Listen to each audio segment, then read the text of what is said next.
Hello, everybody, and welcome to Honey Badger Radio. My name is Brian. I'm here with Allison, and this is Maintaining Frame number 66. Shoe0nHead realizes the left's man problem. We're gonna be has a man problem, or has a man problem. Yeah. I guess you could drop some verbs. We don't need verbs where we're going. Yeah. Actually, that makes no sense, and it doesn't really mean anything. I'm just being a goof, so don't read into that, people. No worries. Oh my God, someone's already typing up a dissertation, aren't they? Why? Why would they do that? Oh, because it's our audience. Yeah, I suppose. Well, you know, say what you guys think. But anyway, so we're going to be responding to a video that Shoe0nHead put out. I haven't displayed it on the OBS yet for you guys, but I just want to get the title. The Male Loneliness Epidemic. And Shoe is going to be talking about what's going on with men. As a lot of people in the media, on YouTubes and all of that, are speculating as to what the man problem could possibly be after 100 years of man hatred online. So and in the world everywhere, and people are like, I don't get what's happening. We should just put up like the Declaration of Sentiments and read through it, and then just think about it. Like what is the implication and the consequences of the Declaration of Sentiments in Seneca Falls, the original feminist manifesto? What could they be? It really agitates the almonds, as a certain person used to say. It almonds activated. So, so it's activated, not agitated. Almonds activates. Really activates the almonds, like however you want to put it, right? The almonds, they're vibrating. Shock is imagined. So. Okay. Did they actually see? Realize my surprise. What was that? Did they actually see? Janice, the Muppet? No, I haven't shown it because we don't have context. I guess you were talking about Megan Fox and how Megan Fox said some boneheaded thing. So, she said that her body aches under the weight of male sin. Yes, of course. Totally rational thing to say. But you know, I think that ultimately people like Megan Fox, they're just gonna say, like I was saying to you before, they're gonna say whatever they think they could say that would get them more work in Hollywood. And you know, bashing men is very, very, very easy. It's very trendy. It's very trendy. It's always in season. It's always stylish. And I think that it generally works. So probably she will see some. You know, she'll get some phone calls. She'll get some returns on that. Yep, she'll get some returns on that. We'll call them up and say, you know, in this patriarchy that is entirely for the benefit of men at the expense of women, we really love how you're bashing men. We just think that that's totally marketable. Yeah. Okay. So yeah, when I saw what the kind of like, you know, work that women get done, like Madonna, I always think of Janice from the Muppets. I think it's prophetic. No, this is just the way the Muppet looks. She can't help it. She was made this way, right? And she's sort of charming in her way too. Yeah, right. Okay, anyway, all right. Let's go back. Let's get into the video. So wait, I have to do the things. Go ahead and do the things. All right. So if you would like to send us a message during this video that you would prefer not be filtered through YouTube's intellectual sieve. Yeah. Right. I'm asking for the correct pronunciation. I don't know. Sieve? All right. Yeah. Sieve. Okay. Sieve. If you would prefer to send us a message that is not filtered through YouTube's intellectual sieve, you can do so at feedthebadger.com/justthetip. We get the full benefit of your filthy lucre, and you get the full benefit of avoiding YouTube's strange Byzantine censorship rules. So anyway, feedthebadger.com/justthetip. You can also send us something after the show if you really enjoyed it. You want to tell us that we are not screaming into the abyss, and we actually have people who appreciate what we're saying and the topics that we talk on. So once again, feedthebadger.com/justthetip. I'm also going to do a shout out. I am once again opening up my fundraiser for the editing and other activities related to the publication of my novel, The Captive Eye. Alice in Wonderland meets Game of Thrones, and if that sounds interesting, also I am intending it to be pro male, so hopefully, a pro male doesn't mean a hell of a lot in today's publishing landscape. It just means like not actively regarding men to be the vectors of evil into the universe, to be the always chaotic evil orcs of the genders. Anyway, so if you would like to help me out with that project, I am currently working on getting the next stage, which will be either another pass through as a developmental edit or a line edit. You please go to feedthebadger.com/I and help me out there. I will do some shout outs during the show if anybody helps me out, and it's very appreciated because this is, writing is my thing. It's the thing that makes me want to continue to the things. Yes. All right. So feedthebadger.com/I if you want to help me out with that. All right, let's do it. Okay, so shout out to the Rumble gang really quick. Guys, if you're on Rumble, follow us over there at HB Radio, because I believe that in the long run, Rumble will be quite a competitor to YouTube, so it's probably worth supporting us over there. All right, so no JoJo today, so no JoJo Cam, because Lindsay is home, and so JoJo hangs out with her when Lindsay's home and I'm doing a show. So let's get into today's video. This is Shoe0nHead, and well, let's hear what she has to say. That's all. You guys know who she is. She was sort of like she got involved or sort of rose into prominence in the Gamergate thing, and she was responding to feminist arguments about video games, and then she sort of became involved with the, what people call the skeptic community, and then, that sort of imploded, and now she's sort of doing her own thing off on the side. So let's hear what she has to say about men. She used to be on the show. She's been on our show a couple of times way back in the day. So, we do know Shoe more or less. So, all right. I had a Twitter interaction prior to this video. She actually, we spoke about that last episode. I think that she talked to you because she had plans on releasing this video. And interesting, because this came out right after, and I think that she probably already had everything recorded and was putting it together, and then she wanted to ask you that question because we've been talking about these issues for 10 years, and so yeah, I think that's why she asked you about it, because it's sort of in the front of her brain. So, but anyway, let's see what she's gonna say. This is about the male loneliness epidemic. That's the section we're looking at. Why are men and boys struggling? And what should we do about it? A few new studies have come out that have shown that young men are more lonely and single than ever before. But it's not just men. The women and children too. It's predicted 45% of women will be single and childless by 2030. But according to the media, this is a good thing. The she-economy is booming, as they say. And meanwhile, men being single is treated like this. Well, that's what they're saying. So, yeah, I mean, I do think that a lot of women, we've already talked about this, with the population and the replacement rates are not going to be met, or they don't look like they're going to be met in basically any country in the world, not just the United States or Canada. In fact, South Korea is the worst about it in terms of what's, nobody knows what's going to happen to the population.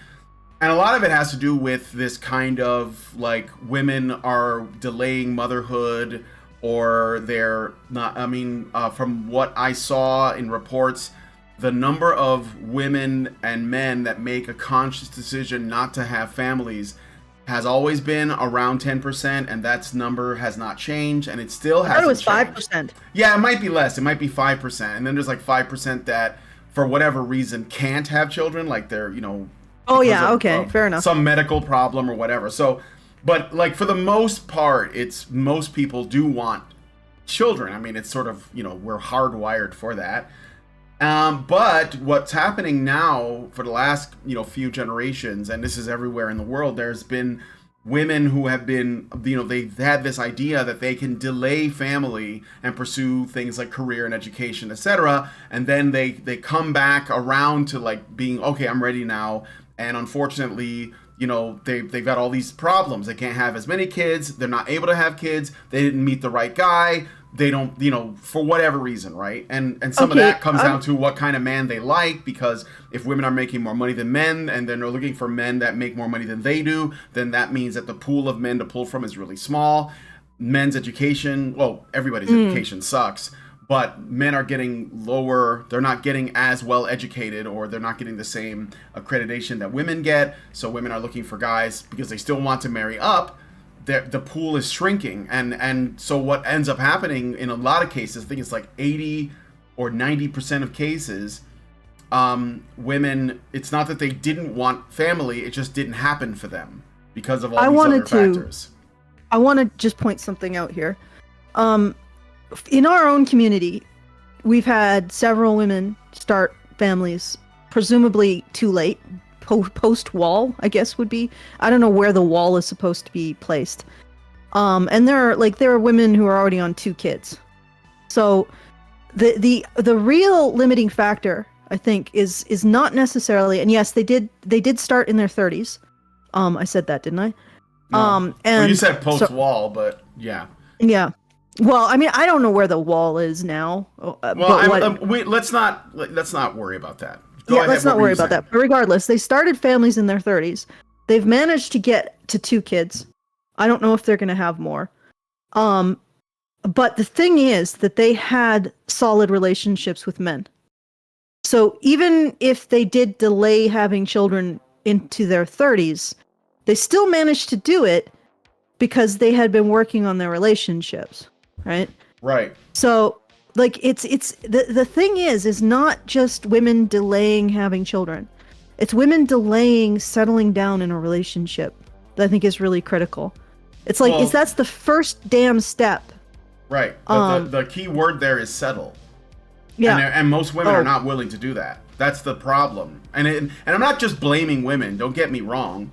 But I mean, they are the ones that ultimately, they're the ones that are pursuing career, and they have this material interest in the world. They want to achieve wealth and comfort and security and financial stability, etc., and that becomes a primary objective. And so if they can't do it for themselves, then they're going to want to get it through their men. And so this creates a bottleneck because of the combination of them getting older, them looking at what they want to gain materially, and what the men have to offer.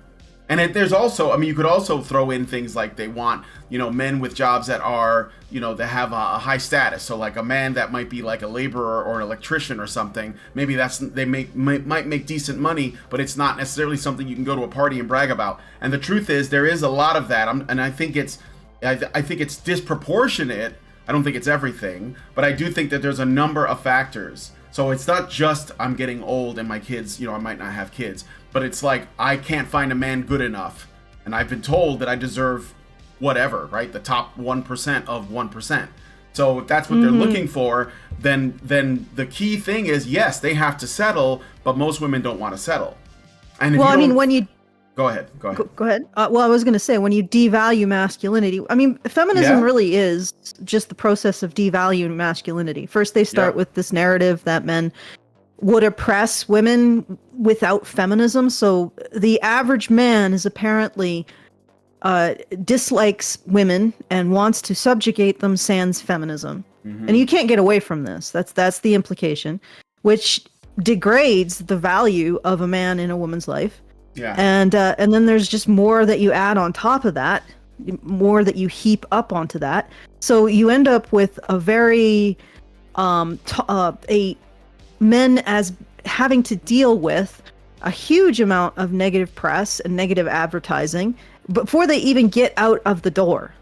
And we feel free, we feel free to just continue to push this narrative that women are not safe with men, that domestic violence is something that men do to women because they hate women for some reason, or a way that men subjugate women in the patriarchy.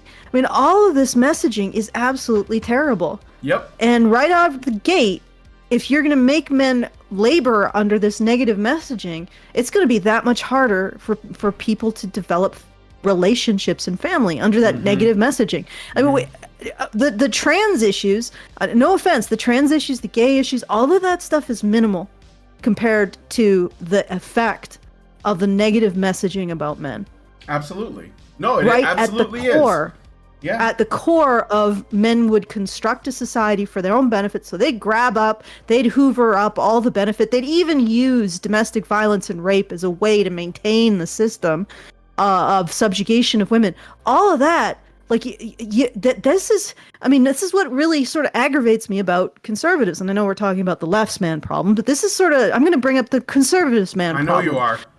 The conservatives man problem is that they will tilt at the trans windmill, the gay windmill, the pornography windmill, and they will completely and utterly ignore the gigantic goddamn battleship off the coast, which is feminist theory, that is literally blowing society to bits. And they will just be like, no, that we're not going to address that. Yeah, but, trans women have, okay, yes, we shouldn't have groomers in schools. That should be patently obvious. We shouldn't be having that argument. Yes, gay people shouldn't be having sex with underage. All of this stuff, obvious stuff. It should be obvious. Yeah, it should be obvious, and but it's unfortunately it seems to be not obvious in certain places. But whatever.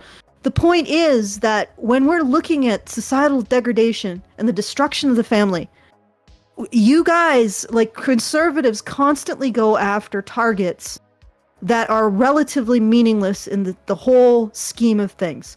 Trans women in women's bathrooms, probably nothing is ever going to happen. Trans women in women's prisons, holy shit, I feel bad for the trans women. Because honestly, I don't know what the hell conservatives think women's prisons are like, but think about, how men's prisons are like the condensed cream of like the evaporated milk of the evil of manhood, and realize that women's prisons are even more concentrated evil than that. Mm-hmm. Like they are basically demons in women's prisons. And that's because you really have to be evil. You have to be black as sin to get into women's prisons, to get through the obstacle course of everyone forgiving you because you're a woman, to end up in a woman's prison. So I don't know what they think women's prisons are like, but the trans woman, the guy who pretended to be a trans woman to get into a woman's prison because he was raped, you know what? It's a problem that solves itself, honestly, in my opinion. Because he's just opening a target on his back with some of the most deranged, destructive, evil, and violent people on earth. Mm-hmm. So, let him do it. But anyway, so conservatives always go after these targets and they ignore the big one. The one that is responsible for 99% of the problem. People aren't getting together in relationships. It's because we have said, via feminist theory, that men are awful. Like you're constantly pushing this narrative that men and masculinity is awful. Well, who wants it then? Mm-hmm. Who wants to get in a relationship with it? And then women, because the baseline, the average masculinity is subject to such a degrading narrative, women don't have any value in just the average man. So they have to look for the higher and higher. It's a race to the bottom and a race to the top at the same time. They have to find men who represent the top 1% of man, because the average man has no appeal. Why does the average man have no appeal? Because all of the messaging around manhood and masculinity. And if you're going to focus on all of these niche problems instead of that, you're not doing much of anything to change anything. Okay, I'm off my rant there. All right, let's get into the video and find out what the left's doing. New study explains why some single men are having a hard time finding a new partner. Some of the music that they listen to speaks very derogatory. Isn't it also... Yeah, man. What? Isn't it also like men, like 10%, like there was, in 2 years, there's a 10% drop in men who are even looking for a partner? Yeah. Huh. Yeah. Okay. Stop listening to that derogatory music. Then maybe you won't be single. I don't know, I think men and women being single and lonely kind of shows there might be something wrong with society. Perhaps we should address this, not just wave it off as empowering or pathetic. According to several different articles, I love how that's my source, I read about it on the internet, research shows that people from individualist countries show a greater sense of loneliness. This is linked to socioeconomic development, increased education, a shift towards white-collar jobs, and urbanization. Japan also has an issue with loneliness. In fact, I'm just pausing for the ban. I don't know if Shoe's gonna come after us for this. I hope not. It could just be a YouTube thing though too, so I don't want to take any chances. they have a whole movement of people they call the hikikomori. Did I say that right? I don't care. Basically, postmodern hermits. Mostly young men who completely withdraw from society, secluding themselves in their rooms for months and years at a time. In 2010, there was an estimated 700,000 hikikomori in Japan. And today, it's estimated to be about 1.55 million. And because— Ooh. Yeah, That's interesting. 1.5 million. So that's the herbivore thing. We've been like, that's actually what got me sort of started on this road. I don't know what's wrong with me. I keep hitting my microphone. I just started doing that, and now I can't stop. Japan does have the feminism. I don't think it's an individualist country though, but they do have feminism pretty bad. I know a lot of people think because we're told a lot about how kind of traditionalist they are or whatever, but there was a guy who was from Japan that was translating Warren Farrell's book, The War on Boys, into Japanese to distribute it in Japan, and he came to the ICMI 2019, and I spoke with him. His English was very, like, you know, he was very new, so English was not very easy for him, but he was trying to get me to understand that in Japan, feminism is an extremely powerful lobby. Of course it is. Like, I mean, of course it is. It's about women. It's going to be powerful no matter where it goes. I mean, you know, it's probably not as bad as it is in Spain, but it's really bad. And South Korea, same thing. There was a guy, you know, who was in our chat a couple weeks ago who was in South Korea, and he was telling us about, you know, how bad the replacement rates are, and I think South Korea might be the worst in the world. Because men and women are not getting together because of this kind of animosity that is created between men and women. So because of things like this, people aren't having babies, so Japan's population has been in a sharp decline since 2011. It's gotten so bad that Japan even produces videos of live-action women staring into the camera to help the hikikomori learn to cope with eye contact and reintegrate them back into society. So basically, if you want to know America's future, look no further than Japan. A lot of people, including myself, blame this partially on the rise of social media and technology. RIP to the king. Although technology makes things— I don't blame technology. I hate that excuse. I do. I don't know. I don't think that simply because, look, if it weren't for technology and the internet, we wouldn't be able to have this conversation right now. So it's not the internet that does it. It's the behavior and the attitudes of people, ideologues on the internet. It's not the existence of the internet. I'll put it that way. Yeah. Well, I mean, also it's probably the internet increases certain social pressures that we haven't really evolved stories to manage. So you're right. It's not technology is not the problem. We can't stop the forward progression of technology. We're humans. That's what we do. Mm-hmm. Just, you know, it's like termites got to make a hive, ants got to make an anthill, and humans got to technologize. So we can't stop that, but sometimes it seems like our ability to socially manage our technology is delayed relative to the progress our technology makes. If that makes sense, you know? Yeah. So in that sense, I think it's not that it's technology in and of itself. It's the fact that we haven't developed. Yeah, I get that. I mean, I think that it's probably. Well, I don't know if she's gonna say this because I did watch this video, but I can't remember everything because it was really late at night. But okay, let's keep going. Let's just keep going. Yeah. Things easier. Or actually, it can also make us more atomized. Why go to the mall when I can just tap, buy a new microphone, and have it shipped to me in a day? Why hang out with friends when I can get all? Well, I'll say this about the mall. It's because the government shut down all the malls for like 2 years. Yeah, so that's businesses shut down, and all people had to do was all they had was Amazon, because it was the only company that didn't require a brick and mortar location, and now it's $1 trillion company, and now people like you are complaining that they got so rich, even though it's the government that did it. So yeah, that's true. I mean, people aren't going to the mall because of COVID shit. That's what it is. I mean, like here in Roanoke, there's a mall I go to. That's where the theater was. People still go in that mall. I can bring my dog in there. It's crazy. People are very social in Roanoke. But in Chicago, no, it wouldn't happen. But anyway, what were you gonna say?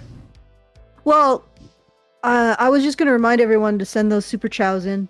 Yeah. Give us the lovin', because we appreciate it.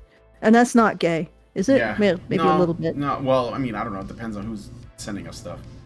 Okay, so feedthebadger.com/justthetip. Oh yeah, wait a second. Let me get it out. Feedthebadger.com/justthetip. And yeah, tell us that we are not screaming into the void.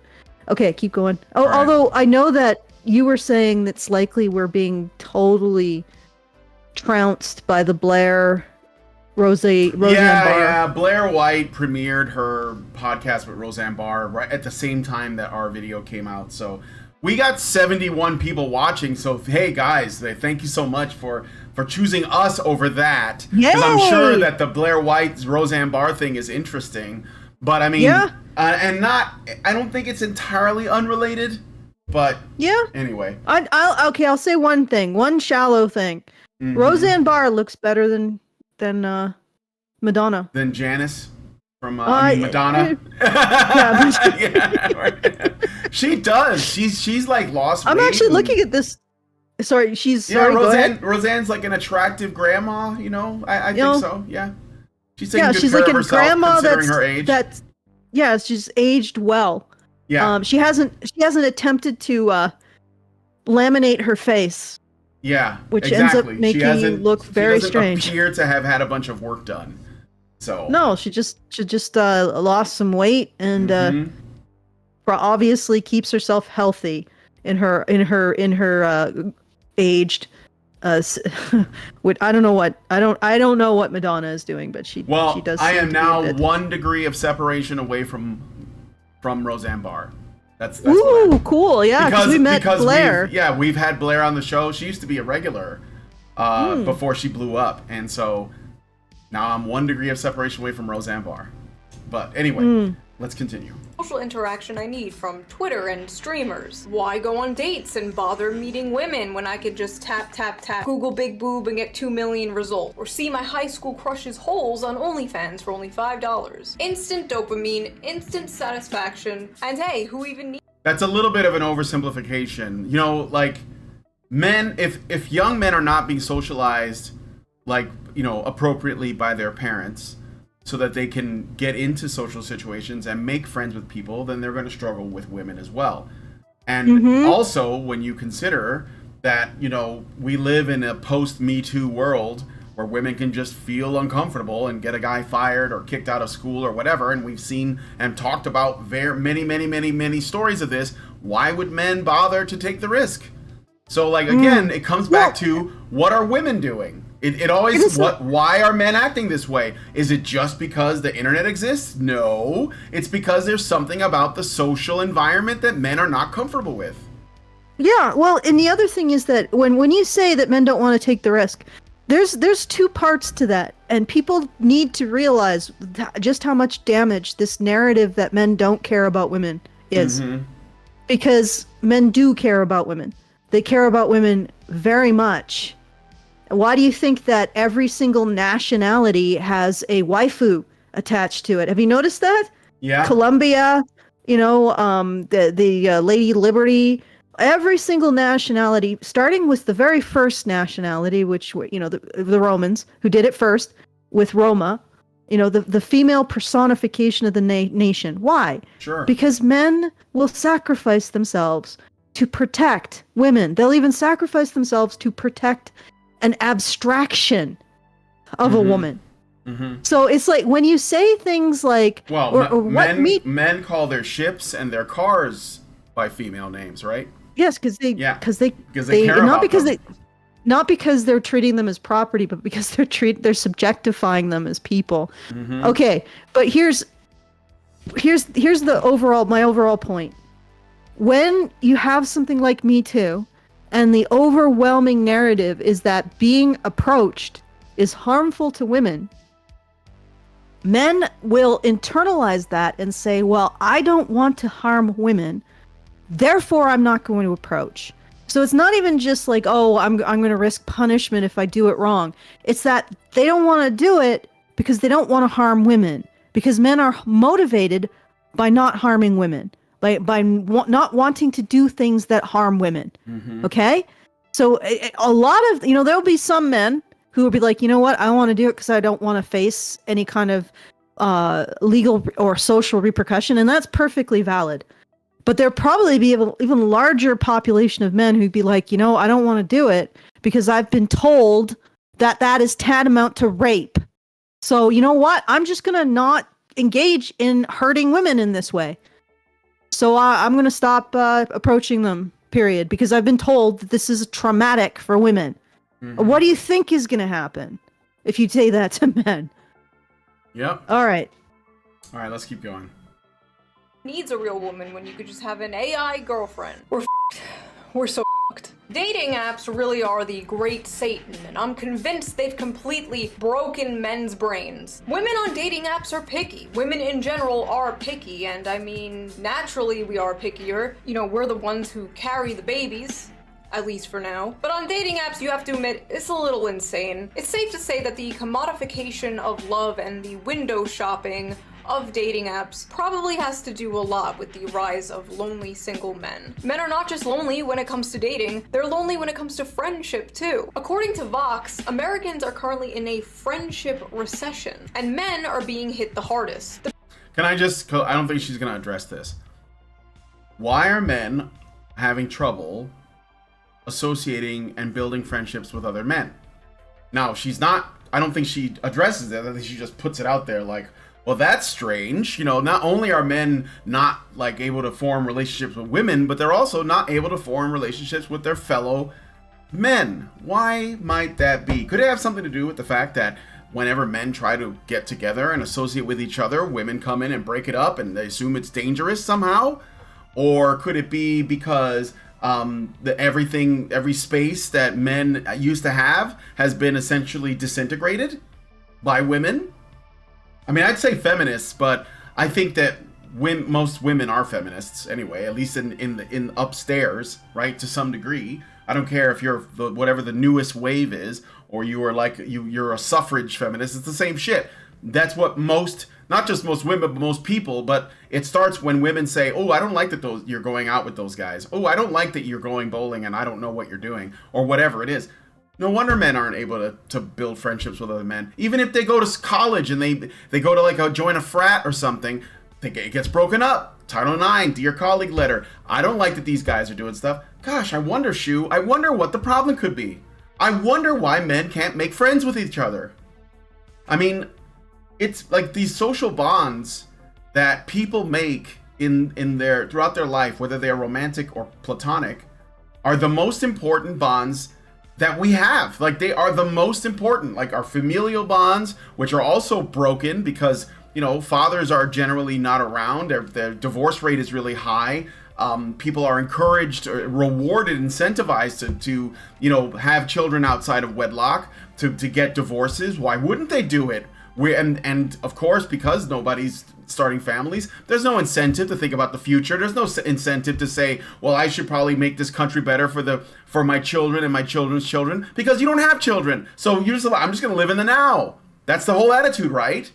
You're just going to worship yourself for as long as you're alive.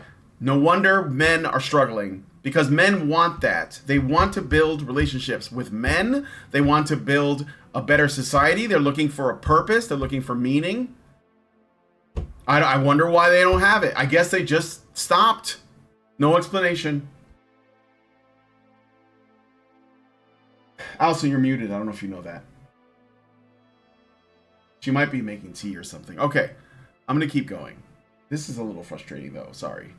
The percentage of men who reported having at least 6 close friendships fell in half since the 90s. 1 in 5 men say they have no close friendships. Looking at all these statistics, the explosion of figures like Andrew Tate is not surprising at all. I believe being a man is a blessing because it starts so difficult. I believe that every man is born without any value at all. I think that the world's never going to think you're important unless you make yourself important. And recently, a new study came out about how young men are moving towards the right. And every other month, we, the liberal, sockdom, leftists, whatever you want to call this space online, performs the same song and dance.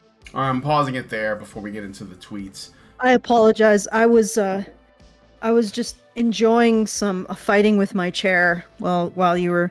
I agree with what you were saying about friendships and the future. I think I would add that, again, the feminist narrative destroys everyone's relationships to each other. Mm-hmm. Everyone's. Like, it destroys men's relationships to other men because, well, they're the source of patriarchal oppression, right? Yeah, they become suspicious of their friends. Yes. And then it also destroys women's relationships to other women because, God forbid, you be a handmaiden or a pick-me or like your husband too much or some...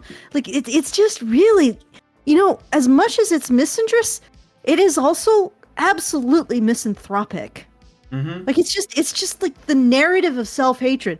It's like somebody looked at human instincts and be like, you know, how can we make the most amount of people hate themselves and each other? I know. We'll say that all of human endeavor is about oppressing women. Yeah. Yeah. You just designed it to be fucking mind virus. Okay. So I gotta say this. So Shu said, and I don't know if she's concerned about this or not, but she said that more and more young men are moving to the right, politically, or at least in terms of their values. And I saw that, I think it was The Guardian or some other like left-wing rag from the UK that said that they were basically very concerned that so many teenage boys were moving to the right and moving away from, I guess, what they thought is the correct position. And I don't know if she was like worried about that because I know that she's a lefty, but here's the thing that I think that she's missing and a lot of people miss is that we have two wings of political thought because we have two genders. Leftism is more feminine. That's just a fact, okay? And right-wing ideology is more masculine. So men are just going to where they think they fit better in. And we're going to learn what also pushes them away in a moment when we see all of the tweets from like, you know, commie Twitter that are attacking men for Shu even saying, what about men? Which I think is something that we're all familiar with. So yeah, I mean, first of all, if they are moving to the right, so what? Why is that a problem? Why is that a concern? Who cares? Like, if that's where they want to go, then they should be able to go there. So, especially if you're not offering anything but a shit sandwich. Yeah. Well, I mean, if you look at a lot of... It depends on how you define liberal and conservative, right? Like, if you look at liberal as being more about pushing the envelope, you would think that it would naturally appeal to men. But that's not what liberalism is now. You know, and if you see conservatism as basically doing what works, that might naturally appeal to women with who have a higher degree of risk, less aversion. Tolerance of risk. Yeah, risk aversion. But it's like what we have now is, in my opinion, conservatives who won't look at the real problems, and we have liberals who are running. It's almost like they're both been feminized. No offense. They have. That's right. The whole society, Allison, has moved left. It's just that it's how far left they've gone. The left has gone way left. The right has gone a little left. So it's not, that's why, like, you can't find a person anywhere that will deny or say that feminism was never not necessary, either in another point in history or in another part of the world, because everybody is in favor of it. Now you get what I'm trying to get at. We all move left. This is why I'm trying to be very...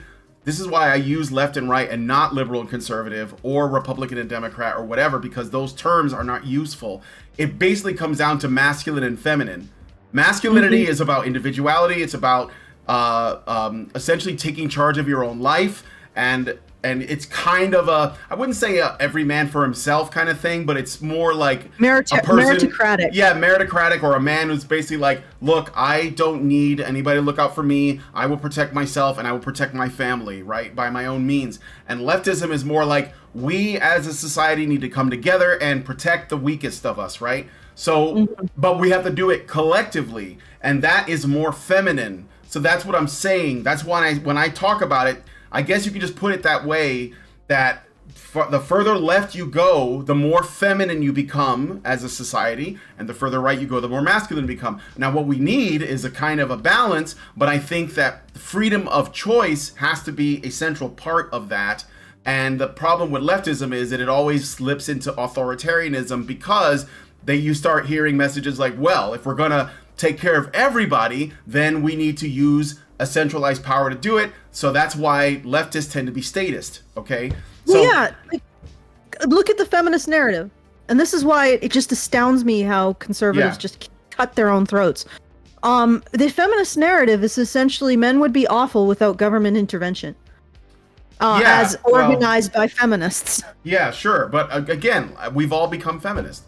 I mean, not me, but I was, like, not that long ago, you know. I mean, I was on the left until like a couple of years ago, when the more I looked into this, the more I realized that it was an unsustainable position, and that's why I'm not there. But I'm not talking out of my ass. Like, I understand where she was coming from, you know, in terms of why she holds her positions. But I'm going to be 50 next month, and she's like maybe going to be 30. So I think that it's just the life experience thing is different. So yeah, but what I'm maybe getting at with this is, if liberals want to reattract young men, then they have to embrace and refine the connection between that kind of risk-taking and meritocratic risk-taking and the more liberal message of personal autonomy and judging people by their character and their merit. And yeah, you're not doing that. But then again, like I said, the conservatives aren't really doing a damn thing either. I mean, maybe they can be encouraged to do it, but it seems like you get the conservatives to focus on the fact that women need to be take responsibility. We need to start getting this goddamn anti-human feminist message out. Yeah. Like, start challenging it. I agree. I agree. For a moment, you get conservatives to pay attention, and then they get distracted by the latest goddamn liberal purse puppy, and they're like, oh no, wait, trans women, or wait, Muslims, and it's like, no, go back. You gotta focus here, guys, because those issues are minor. They are like focusing on a firecracker when you're about to drop the atomic bomb.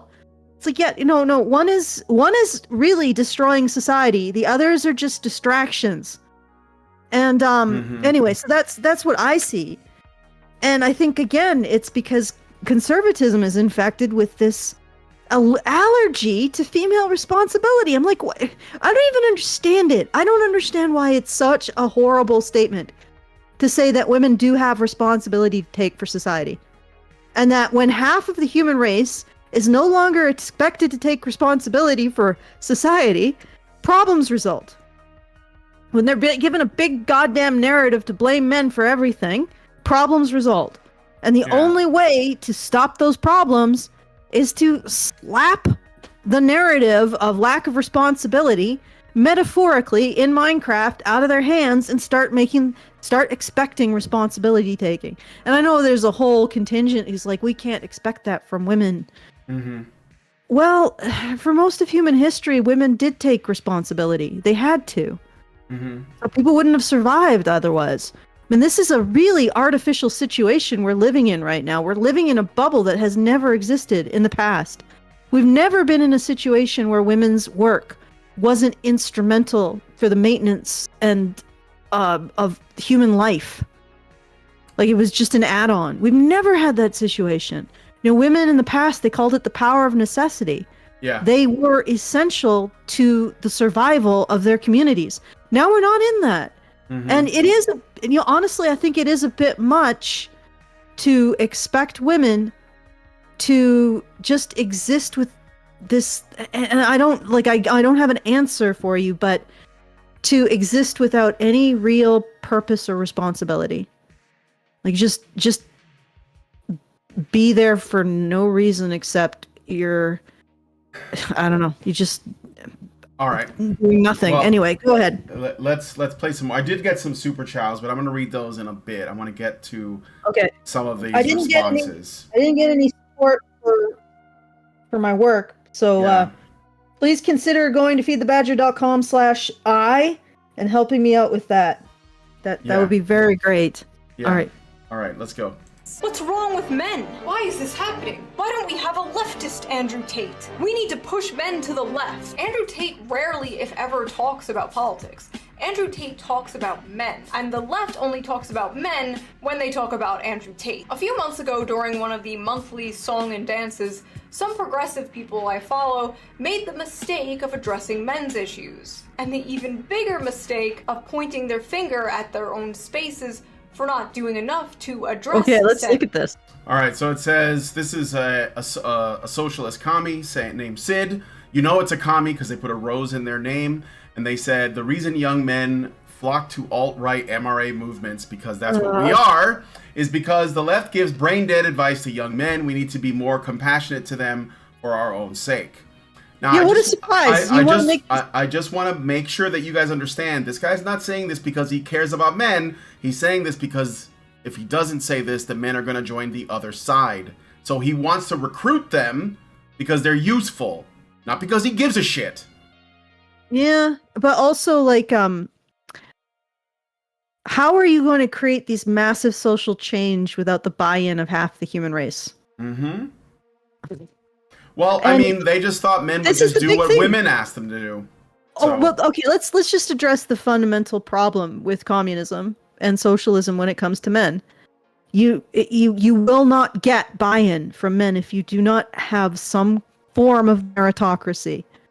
You got to figure out that problem, or you're never going to get buy-in from men. Okay, you got to have a meritocracy that they can develop themselves within. And if your communism doesn't have that, then it's just not going to attract men. And if your communism has that, it's probably not communism. Not communism. Like, yeah. I and that's fine. You know, I am perfectly fine with communists being like, you know, we do need to find that meritocratic system that encourages people to be productive through their free will. Good luck with that. Yeah, but you know, they'll go through that process and they'll think about it very deeply. Hopefully, they'll get some life experience and understand how people are incentivized in the real world, and then they'll come out of it and perhaps they'll be like, you know, maybe this isn't possible under communism. Mm-hmm. So maybe I need to move my belief system into something a little bit more compatible with meritocracy. You know, a lot of us have been in a similar process. You know, it's not impossible, Brian. I'm not saying. You know. I think meritocracy in a communist state is impossible. No, I'm not saying that. I'm saying that if we start to recognize the necessity of meritocracy in their society, like you cannot, like, what are men going to do in a communist system? Well, hell, what's anybody going to do? Well, yeah, probably. That's what it is. That's what it is. Like when you don't own anything but you're expected to work, that's called slavery. So, but here's the thing, it will be men, Allison. It will be men. It's in a mixed economy like ours right now. Men are the primary people that are paying into the tax system, which is then redistributed to women. And it's not even a socialist system yet. So if you make it one, men are going to be slaves. Period. Well, it doesn't matter what color you are. It doesn't matter. All it is about being productive. And all men are going to be expected to do it. Yeah. It is if you take away the meritocracy. Yes, it's unsustainable. If you take away the meritocracy, you've got guns and gulags. And you're right, it'll be directed at men. In the communist systems of like the 19th century, 19th and 20th century, I don't think they would have functioned if they didn't have, if they didn't come from like a more peasant society that was more reliant on women's labor. Because I don't think, because if You know what? This is a very complicated argument. Well, let's get away from that because let's just hear what all these really compassionate, open-minded, liberal types have to say about men. And men's issues. Recently, there were some statistics by healthcare company Cigna indicating that men are the loneliest generation. And addressing it doesn't mean that you turn your back on issues pertaining to women, but it does mean that we should be focused. Why is she illustrating this with women? I wonder, Allison, why would the left wing, Anna Kasparian, Young Turks person be focused on women when men are the ones suffering? I have no idea. It's a mystery. It's a mystery to me. No offense to, but do women have skin texture anymore? I think it's the lighting, and she's probably got filters going. Women, like all women online now, they all have filters, except for you, I think. So you don't know if you're looking at the real person. I'll be honest. I put a bit of lighting and smoothing on because I don't want to. I don't know if I want everybody to be able to count every pore, but I do not do things like get rid of folds. You don't want to look like Paul Elam and Sage Gerard did in that GQ magazine photo shoot. I try to keep it to what's what would happen if I was able to properly light and shoot with the right lens and other stuff. But this is like she doesn't look like she has a pore, or is it a passing familiarity with a pore? She looks like she's descended from some sort of angelic choir. Yeah. Except, still Anna Kasparian. All right, let's keep going. On what it is in society that is leading to this epidemic, what the left can do to offer solutions, and how we can basically fight back against the more nefarious figures who have filled the void that men are struggling with, people like Jordan Peterson and what have you. Now, recently, what you can do on the left is you can walk away from your narratives that destroy men's relationships. You mean like literally abandon like everything that you believe? Because that's what you would have to do. Yeah, I know. I'm just saying that if you really want to deal with men's loneliness crisis, you got to oppose the narratives that are destroying their relationships with themselves, with other men, with women, and with society. So this is I don't know how I can be more clear to people, and I know that this is something that seems to be really confusing to most people. When your predominant statement about men and their relationship to themselves, to other men, to women, to society, is that they hate women or alternatively want to oppress and subjugate women or use women for their own benefit, if this is your primary statement about masculinity and manhood, okay, that it's criminal or oppressive, men are going to suffer. Mm-hmm. They're going to feel not just like they can't trust other people, but that they can't trust themselves. They're going to feel isolated from society. Okay, this is the consequence of that narrative. The loneliness in men is the consequence of that overriding narrative. And I know that this is hard for people to grasp. But when you say that men don't belong in a society, men feel like they don't belong in society.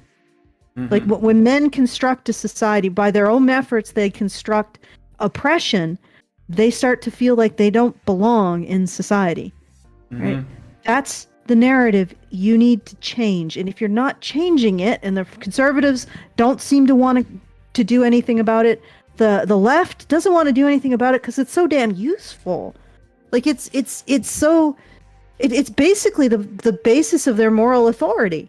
And honestly, like it's also partly the basis of the conservatives' moral authority. Because the West is better than anywhere else. Because what? Because we treat our women better, and that's not a function of money or that kind of thing. It's a function of just being Western nations being morally superior. That's an attractive message for conservatives. It's probably why they constantly embrace feminism as soon as you talk about the Middle East. Because they want that feeling of a superiority. And the left wants that feeling of superiority.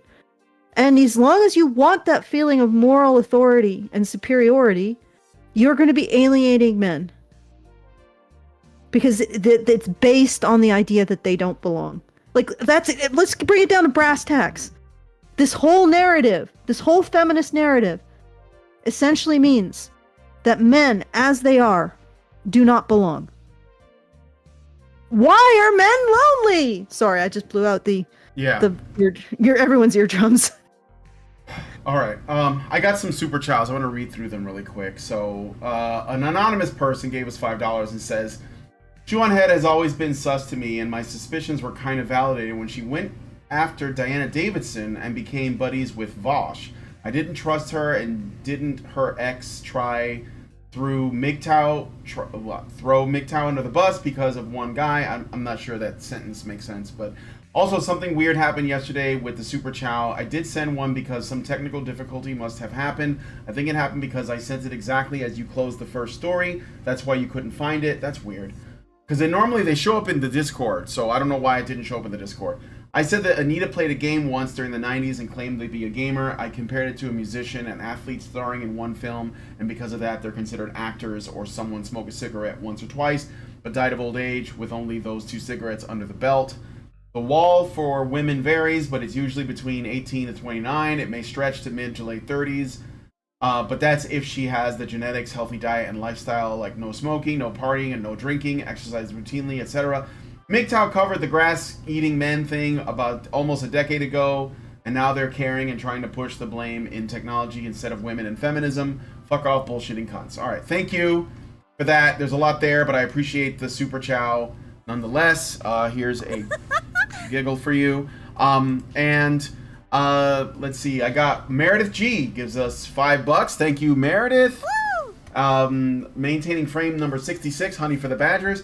And then we got another $5 from Anonymous that says leftists like Shoe and Sid. I don't know. Oh, Sid is the guy who the tweet was screenshotted.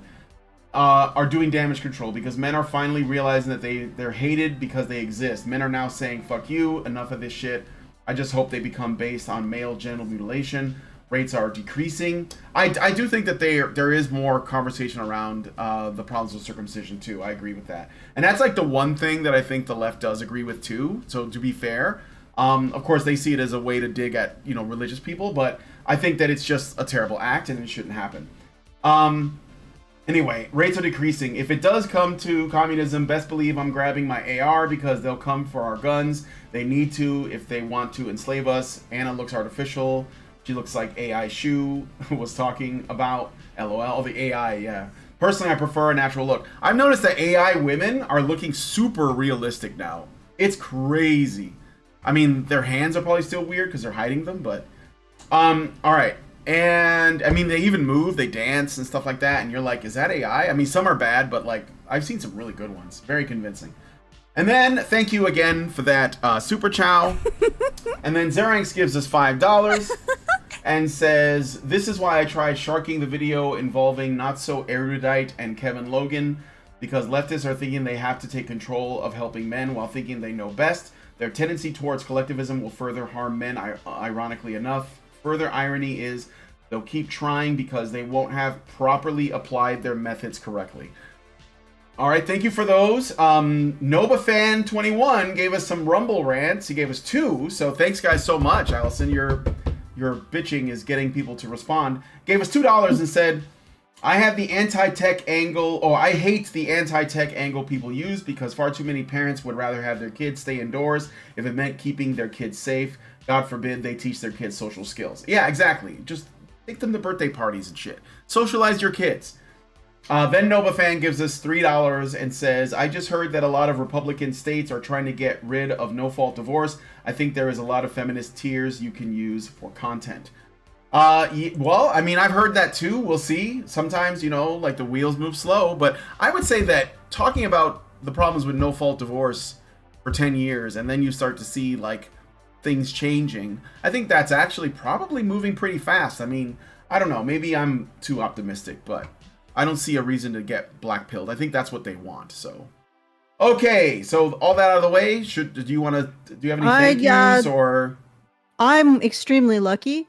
I was mid, so hitting the wall. I probably did at some point, but I wouldn't worry about it. Like, yeah, it's like if you're not planning on having children anyway, and your husband loves you, who cares? So, really. Yeah. No, that's true. I've been told that hitting the wall doesn't apply to women in long-term relationships. Yeah. But it's so bully for all of the people who have to deal with that shit. Yeah. I just I just basically attached to the first man. Mm-hmm. You know what? I'm actually happy about that because I don't see how anybody's really been benefited by extending that out and not just being happy with what you got. Mm-hmm. You know what I mean? Mm-hmm. And I guess that's settling. Well, I mean, you have to settle. So, to settle down. Yeah. And honestly, I don't think I think that I'm probably too weird for 99% of men. So there you go. Anyway, let's keep going. All right. So I get a super chat. Spawn Free gives us $5 and says, "Where shoe fails is this is the left. Take from those in power for equality. Who has the power according to left? White men." All right, so back to the video. Thank you for the super chats and super chows and rumble rants. Let us continue. Vosh, who's a popular streamer, had tweeted this thread that I think is really, really important to address. He writes, "I cannot stress enough how important it is to understand that 12-year-old white boys on Twitch are not being pulled into fascism because of some Machiavellian desire to preserve and expand their privileges. It's because the right talks to them and the left doesn't."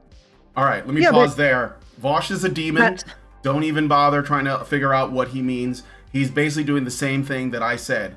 His problem is not that men are suffering and that he is compassionate. His problem is that men are figuring they're going to people that will talk to them, like Andrew Tate, and he is threatened by that. This is exactly the same reason why Laura Bates and that other woman, Moran, is writing books about men. Because they don't want men to go where they're going, and they're afraid.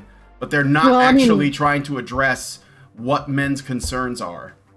Well, I mean, yes. The problem is that their fundamental ideology is incompatible with men existing. Yes. Let's be honest. Like you say, men don't belong. Men don't feel like they belong. They don't exist in your space. They can't exist in your space. Yeah. Unless you're, I guess, the supreme one good man, like Vaush or something. But so it's like, of course they're like I don't understand. Like the left's fundamental beliefs, at least a lot of them, get rid of meritocracies that men like, and regard men as not belonging to society, and they wonder why men just don't have are chased away by that. Well, yeah, but how do you fix it? You got to accept the role of meritocracy in society, and you have to actually get rid of the narratives that condemn men for all kinds of crimes that they are not responsible for. And ultimately come down to you don't belong. Like you have to do soul searching. And the problem is that you won't. Because again, what Brian is saying is all you care about is whether or not young men. It's about you win. You want to win. That's all. It doesn't matter what all you care about. That's it. That's what you want to do. You want to win. Is whether or not young men are putting their effort into you. You don't care about what they actually need or the effect on this stuff on them. And that's the problem. And I could only hope that Vaush, is starting on the lip of a journey of self-discovery. I'm not holding my breath. I wouldn't. But that's what I'm saying. To the leftist, any leftist who's tuned in here, a world without meritocracy is not a world that's going to attract men. And a world that constantly tells men that they don't belong is not an ideology that basically amounts to telling men that they don't belong because they're doing I can't emphasize this enough. The worst thing you can say about someone is that they hate women or that they want to privilege men over women. That's why men's rights activist is slur number one. It's a black for category. All of them. Yeah. Yeah, it's like, so when you tell men that their function in society is as an expression of harming women, you are essentially saying that they don't belong. They don't belong to anything. They don't belong to life. They are toxic to life. That's what you're saying. And where do you go from there? Men, you're toxic to life. Oh, okay. Like, why are men going away from the party that calls them toxic to life? Yeah. Because maybe some of them want to survive as beings? Okay. All right, let's continue. The responses to these tweets and this content were very normal, level-headed, and respectful. Me when I lie. LMAO, cry about it. Boo f***ing who? Oh no, poor widow men having problems. Boo f***ing who? Grow the f*** up then. Have men considered being smarter? I'm enjoying all these sad little moids and their sad little tweets about their sad, pathetic lives. Sounds like a personal problem. Is the lack of Vosh is talking about 12-year-olds, right? I Yes, guess, no. yeah, sure. Yeah. I mean, they're not all women though. These are just commies, Allison. This is what commies think about men. This is what they think, okay? Let's just put that out there. This is what commies think about men. Because that's what they're saying. And this is not over. This goes on for a few minutes. We can listen to the rest of these. And I mean, I know this is Twitter, so it kind of like puts things through a bit of a filter, right? Like of the worst shit. But I mean, you've seen the kind of like responses that you've gotten as Twitter as a woman. Imagine being a man trying to say those same things.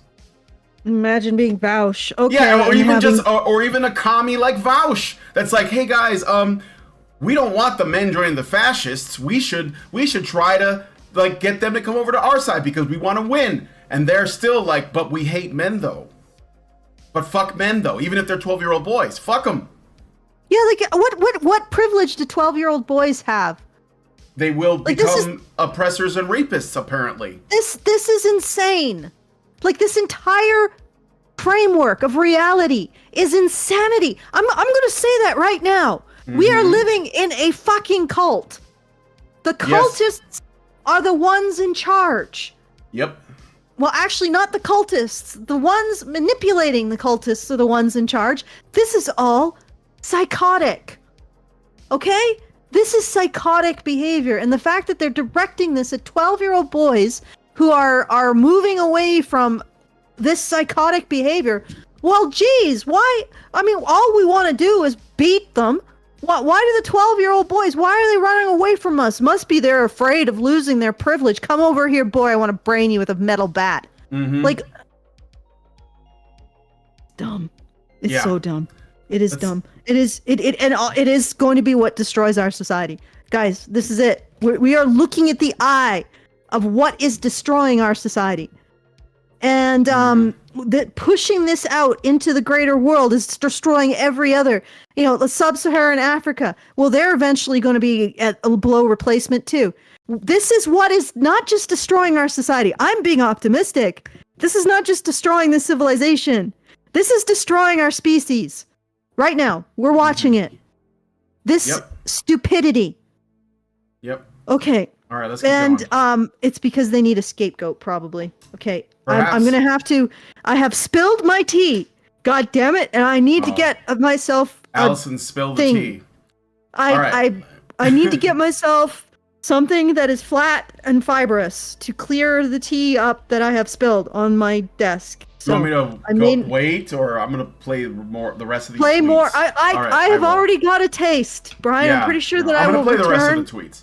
I'm not expecting this taste. I want you guys to really take this in, so like what it is we're actually up against, okay? Men in the room with us right now. Maybe men are just not good people then. I'm so fucking tired of people trying to make male loneliness a huge societal problem. Yeah, no, their fifis are not my responsibility, and I shouldn't have to be punished because they can't get their shit together as human beings. Grow the up. Why are we trying to win these entitled little predators over?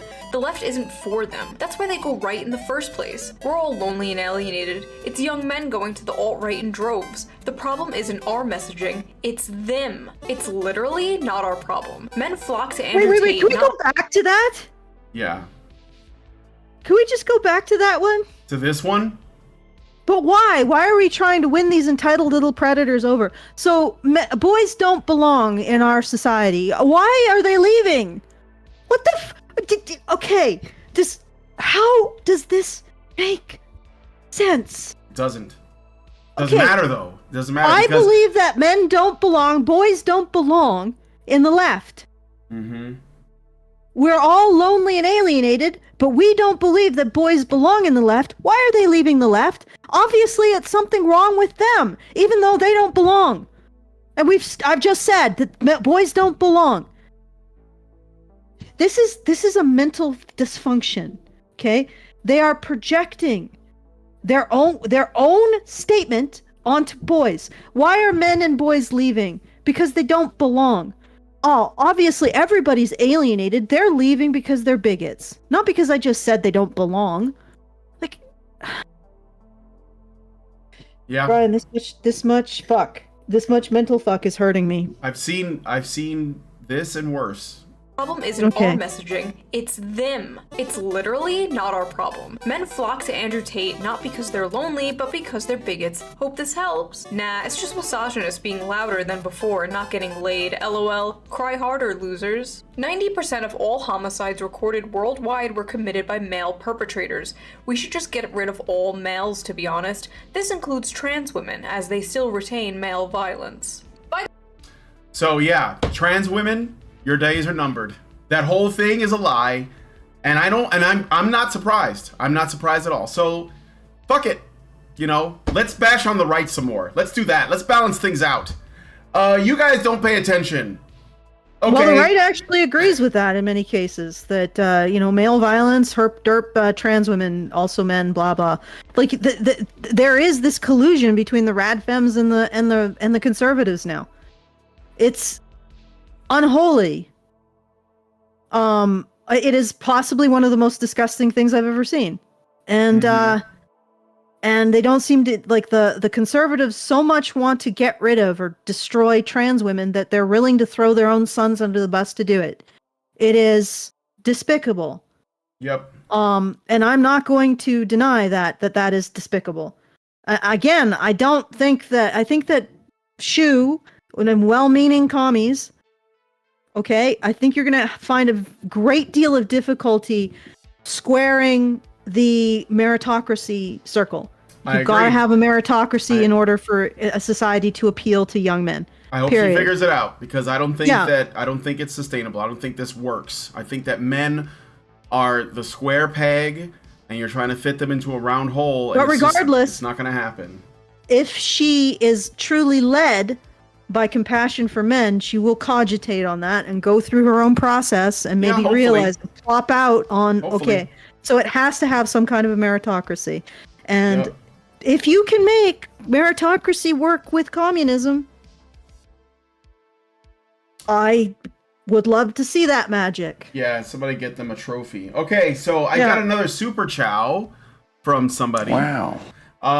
His name is Phil, not Paul, gives us $5 and says, sorry if you had a hard time reading my super chow. I'm dyslexic. My point was that Shoe is full of shit. Yes, she has talked about male issues, but so has Vosh. Believe it or not, if you dig through his live stream, you'll find moments of him talking about male issues. That said, Vosh still believes men are evil, especially white men, but he's just using white men as a shield to attack all men, and that's usually what feminists and leftists do. And this is who Shoe is friends with. I don't trust her.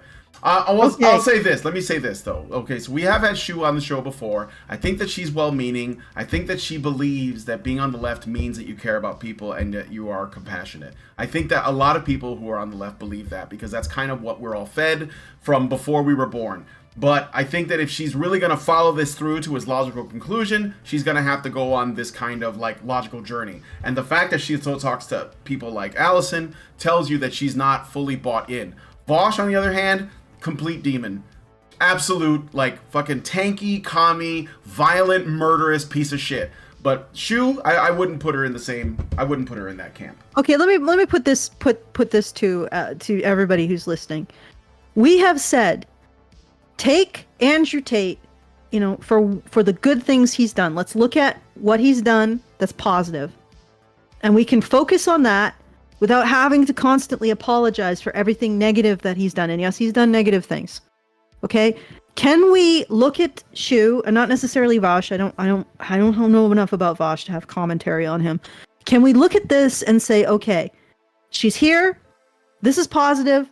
This is at least expressing concern about men so far for being men, not just because necessarily. Like I get from the tone of this that the contempt and the hypocrisy is not sitting well from her. On her. No, so, I think that she's like basically realized that, you know, like there's a lot of man hatred. Well, this is the true reality of quote unquote liberal or left compassion. They still have a scapegoat, and they are vile to that scapegoat. Yes, it depends. It's dependent on the oppressor dichotomy. So there has to be an oppressor. So there has to be men, because it can't be women. Yeah. So, I mean, so let's take it for what she's offering for what it is, and we'll see what happens. Yeah, I mean, like, I watched the whole video. God knows. I think that Shoe is on a journey for sure, and I hope that she figures it out. That's all I'll say. So. By the way, God knows. Tumblr feminists who were like, all men are sexist and rapists, male tears, penises are evil, blah blah blah back in the day. Well, this is them now. Should have just let me cook back then. Listen up, chuckle.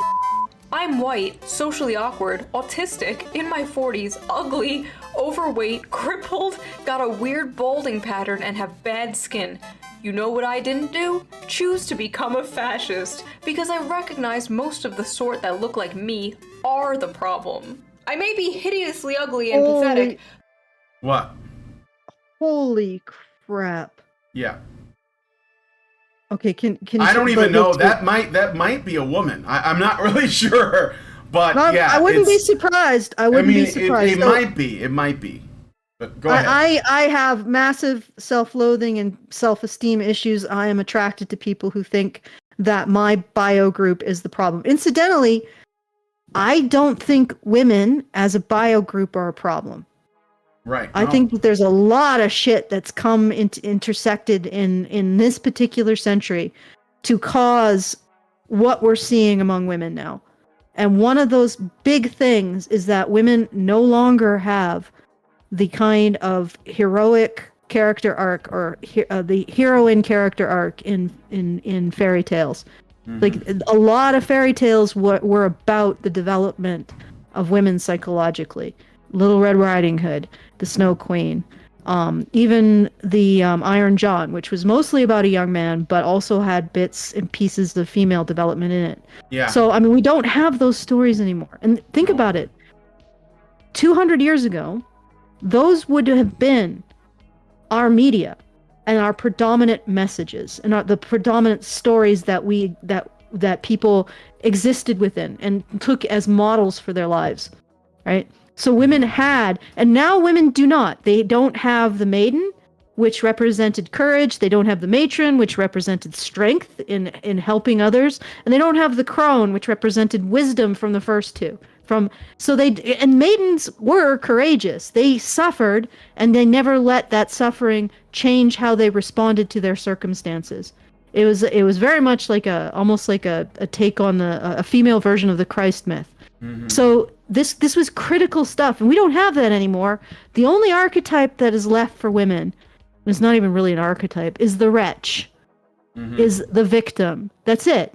And that has had a huge effect on their development. And also being in a situation where they're no longer critical to the survival of the human race. I think that's fucked women over mentally. Sure. So much.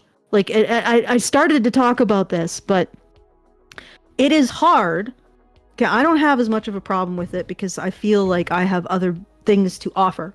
But it's hard if you're a woman looking at what men do in our society today. And they like to deny this, but I can see it in the rad femmes, and I can see it in other women. And they see how men have constructed a society of wealth, prosperity, safety. They manufacture utilities. They're essentially responsible for all of this unless you go out into the boondocks and you see rural women actually doing work. It's hard. Yeah. Because it creates a sense of profound insecurity. You know, you feel like I can see why women were thinking that the Kens were like an expression of their own kind of insecurities, because the Kens only exist as like accessory. And that's, I think, the way that women have felt for the last couple centuries, that their work is no longer necessary or essential. And it's led to a gigantic existential crisis, that Betty Friedan's problem with no name. Well, the problem with no name is you no longer feel like you really contribute. Yeah, sure. And honestly, it is like, you can't. I will say this, and yeah, I'm going into the situation for women. I know, men's rights podcast, weird subject matter. It's a big ask for women to go from being in a position of being absolutely necessary for the survival of humanity to being in a position where they just sort of sit on their hands in a house with nothing to do except maybe 3 hours of work a day and contribute what? Well, they could raise children. Yeah, they could raise children. They could, and I know that we've created a bunch of technological advances to make, the care for the home a lot easier, so that it takes a lot less time, so they're not working like the entire day. But then women could be homeschooling their kids. I mean, I think they could be socializing them. My ultimate point to this is, women right now, and they have a lot of arrogance, to be sure, but it's hiding an insecurity over what it is they actually contribute to society. Yeah. And feminism gives them a narrative to deal with that insecurity. It basically says, oh, you would be the one doing all of this, except, men stopped you. Mm-hmm. And so it replaces a sense of moral superiority, so sanctimony. That insecurity is replaced with sanctimonious self-righteousness, which is very attractive, without actually having to deal with the insecurity. Okay, that was a long aside. Let's continue. But at least I'm not a fascist. Thank you for your input, buddy. You're really helping the situation. The reason young men flock to alt-right MRA movements is because the left gives brain-dead advice to young men. We need to be more compassionate to them, for our own sake.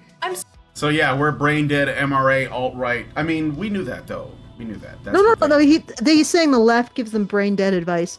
I'm not exactly, ultimately, men's rights activists, I don't give a fuck. I'm probably worse than anybody else here on Honey Badger Radio. Right, left, Democrat, Republican, I don't give a fuck. My primary interest is in helping men, however that looks. That is it. So yeah. I'm not sure why they think that I'm moving men towards any particular, or trying to move men towards any particular political wing. Because they don't care, Allison. Because they don't care. Because you're taking these men that could be really useful foot soldiers away from them and towards anything else. That's why. But not being a foot soldier. Yeah, anywhere else except being a foot soldier, exactly. Brain-dead advice to young men. We need to be more compassionate to them, for our own sake. I'm sorry, but how is respect women brain-dead advice? What advice? Are you? Don't rape? What? Okay, all right, sorry guys. I muted myself before I went nuts. What the fuck does respect women mean? What are you respecting? Are you respecting the bonus hole? Are you respecting the boobies? Oh, wait. Is that transphobic? Then are you respecting calling myself a woman? Like, what are you respecting? Like, when you say respect women without respect men, what are you saying? Well, of course, at the base of it is this idea that somehow, somewhere, people aren't putting women first. Because that's what it really means. Yes, it is brain dead advice. Women should be subject to a meritocracy just like men. I know that they'll never be as subject to meritocracy just like men, but they should be. Because that's what makes life worth living. Striving to be better. Mm-hmm. You know, that's what means. You know, the funny thing is that when you strive to be better, it gets you over things like the wall. Mm-hmm. Because at least at the end of the day, you've gained something from your life. You've gained some wisdom. You haven't just been a victim of everything. Okay. All right. What advice? Don't rape. Well, how about you guys? Like, don't rape. Why do men need this advice more than women? Don't be a rapist is bad advice? Help, I have no friends or community. I feel suicidal. Have you considered not raping? Act like a decent fucking human being. It's not hard. Is brain dead advice? Brain dead advice. I don't think she understands. They're coming from the position that they are the only ones who are decent. Like, yes. This is one thing that I really annoys me because I realized that I was buying into it. Don't rape isn't something that feminists invented, nor is it something that the left has some kind of claim over. This is basic human understanding of the world. All right? Don't rape. Yes, because rapists are a weird minority of sexual deviance that nobody fucking likes. Okay? You don't need to tell the average person, or at least the average man, not to rape. He's not going to rape. So are you saying that, like, feminists have taken common decent behavior and claimed it as their own, and they invented it? Yeah, like they invented men caring about women. Yeah. They invented being decent. No. Okay? Rapists are freaks. They're genetic freaks. They're more distinct from normal men than straight men are from gay men. Mm-hmm. And I'm not saying that gay men or straight men are genetic freaks. Rapists are genetic fucking freaks. They're absolute retarded weirdos. Okay? They're disgusting. And most human beings find them disgusting because we don't like rape. Feminism didn't invent that. That is just bog standard for a human being. Respecting women and not liking rapists, well, male rapists, bog standard. Okay? Feminists don't get to claim that. Just like they don't get to claim potty training and roofs. Yep. Right? Those aren't feminist things. That's just, you know, as soon as we wore clothes, we taught our young not to shit in them. As soon as we decided we didn't want to be rained on, we had roofs. Okay? Feminism wasn't responsible for those things either. That's just bog standard for humans. Yeah. All right, let's continue. Get consent and don't be a Nazi and women are people. Walking up to men struggling with loneliness and depression like, kids, don't be racist. Incredible. Here's my actual advice I would give to my teen boys as a leftist. 1. Always get enthusiastic consent. 2. Save the planet. 3. Don't say that. It's actually kind of racist. Like, what the f is this? How does this address men and their issues? It doesn't. Why does this advice always... Yeah, welcome to the club, Shoe. Welcome to the club, Shoe. Did she just say it doesn't at the same side it doesn't? I think we just said it doesn't at the same damn time. Oh, God. Yeah. No, it doesn't.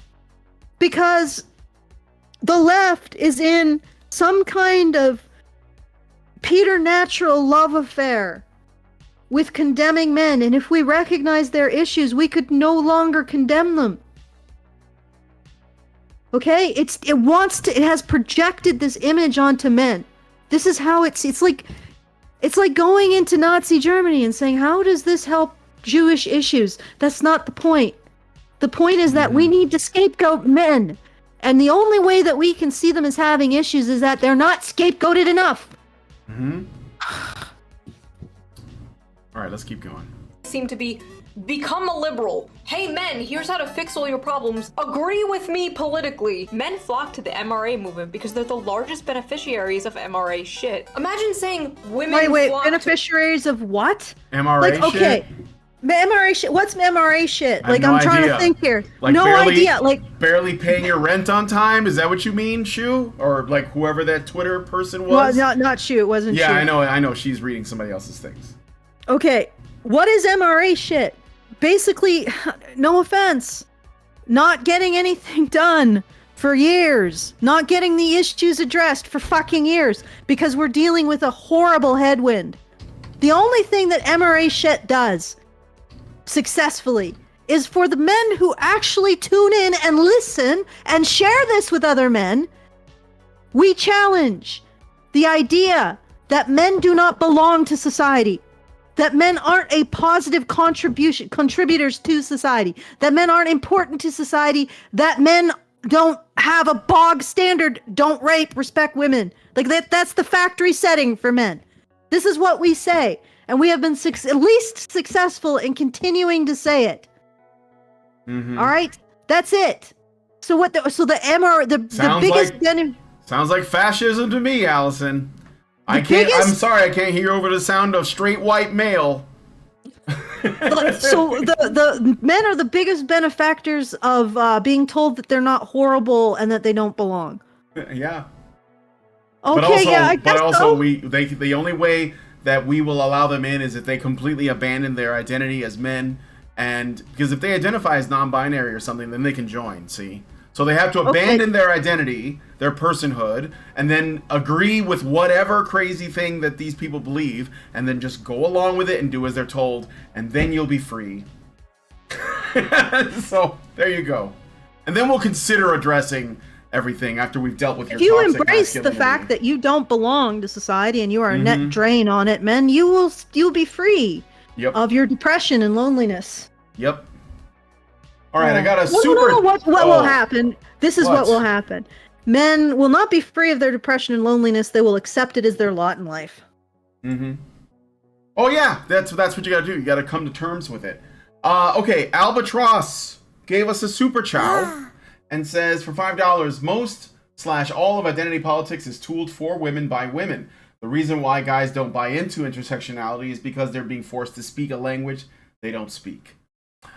Yeah, I think so. I mean, like, again, if you look at it in terms of masculine and feminine, I think that identity politics is feminine. It's like the Adam and Eve story. You know, Adam was meant to name all of the animals and plants in the world, and he had the job of categorizing everything, and which put him in the role of a kind of a scientist, you could say.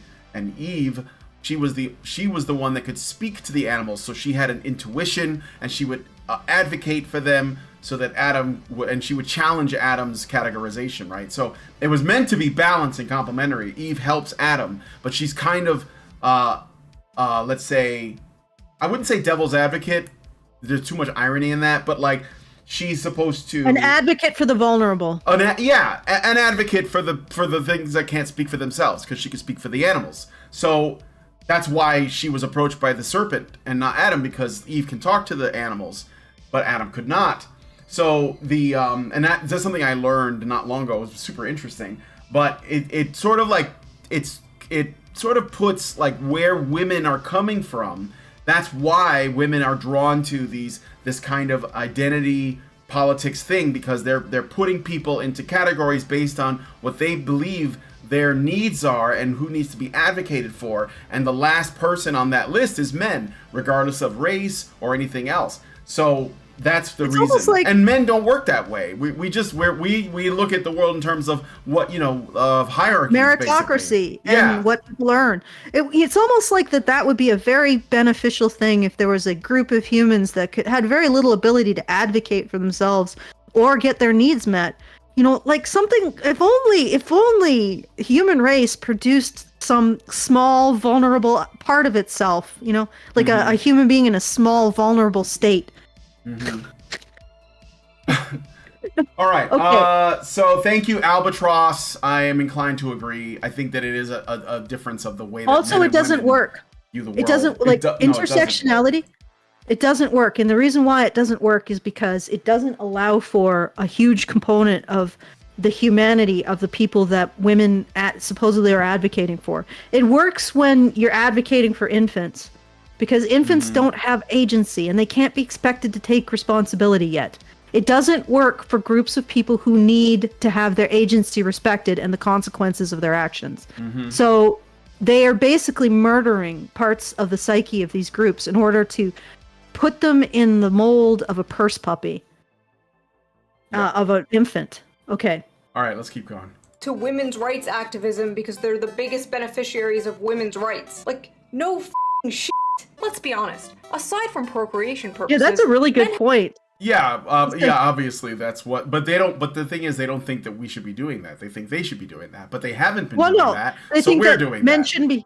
Men shouldn't have any rights at all, and also that's equality. Yeah, maybe we'll let you, we'll give you a circuit court position at most. Maybe. We'll consider it. Men have become obsolete. Most women can find other methods of achieving orgasm without a man there. Is that all that matters? Yes. These people are materialists. They don't care about families. Okay. They think that sex is only for pleasure. We've already covered this in previous shows. Okay, so most women can... you think that men have become... aside from procreation, men have become obsolete. Dude, you are so full of it. Men... Okay, here's the thing. And this is something that I still haven't got an answer from for the rad femmes and their visions of femtopia.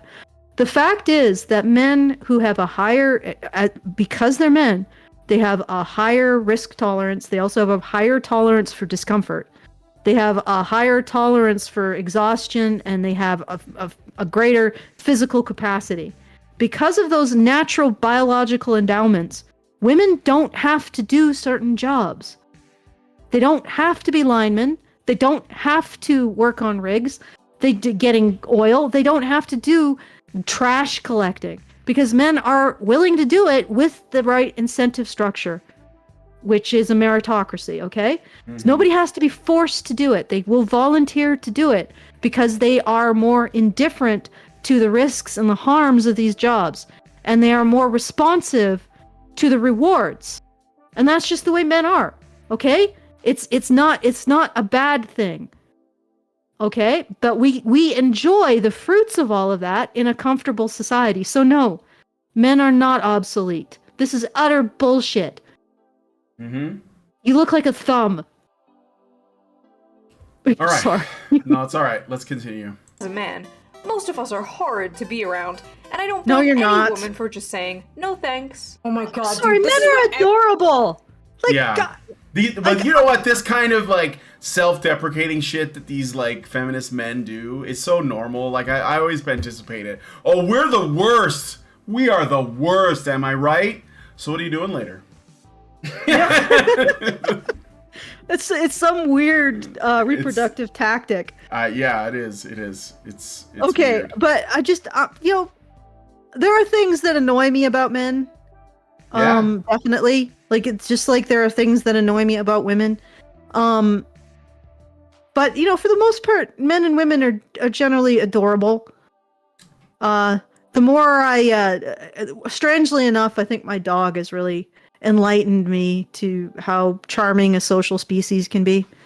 So, this is ridiculous. And you're right. It's just, it's not even worth too much commentary, because you're right. It's probably some sort of reproductive ploy on his part. It's just like, it's such a common thing for these, like, I mean, I think that a lot of men have bought into the idea that they're shit because of their gender, and this is just one of the ways they cope. It could be a mating strategy too, but this guy was responding to Brianna Wu, who is a trans woman, so I don't know if he was hitting on her. It's possible, but I think that there's a lot of guys that internalize that, and they're just like, yeah, we are garbage. We are garbage. So every just Pearly Things tweet looks like to me. I don't think so. That's one thing I will disagree with. So she's saying that Pearl does the same thing, but in reverse. But I think what Pearl is saying is more valid than what these people are saying. Far more valid. Yeah, It's not I don't hate. think... She's challenging women. She's saying edgy things. She's upsetting people. She's but a gadfly. she's saying based things though. Like for the most part, you know? So I don't think it's I don't think that's fair to Pearl. These people hate men. So yeah, I think that she might be ribbing in some cases. She might be ribbing on women's arrogance and entitlement as opposed to women themselves. This is men. You know, this is what men are. Not ribbing on arrogance and entitlement, but you know, in some ways, I would disagree with some of what Pearl says because it seems really materialistic in some ways. Like you're talking about women's sexual market value, but then again, she's talking to women who are materialistic. Yeah. Like I mean, when I look at this stuff, it's like, well, I guess that's a thing, but it's not relevant to my life. Like you don't have to. If you actually just commit and settle down, it becomes less and less relevant.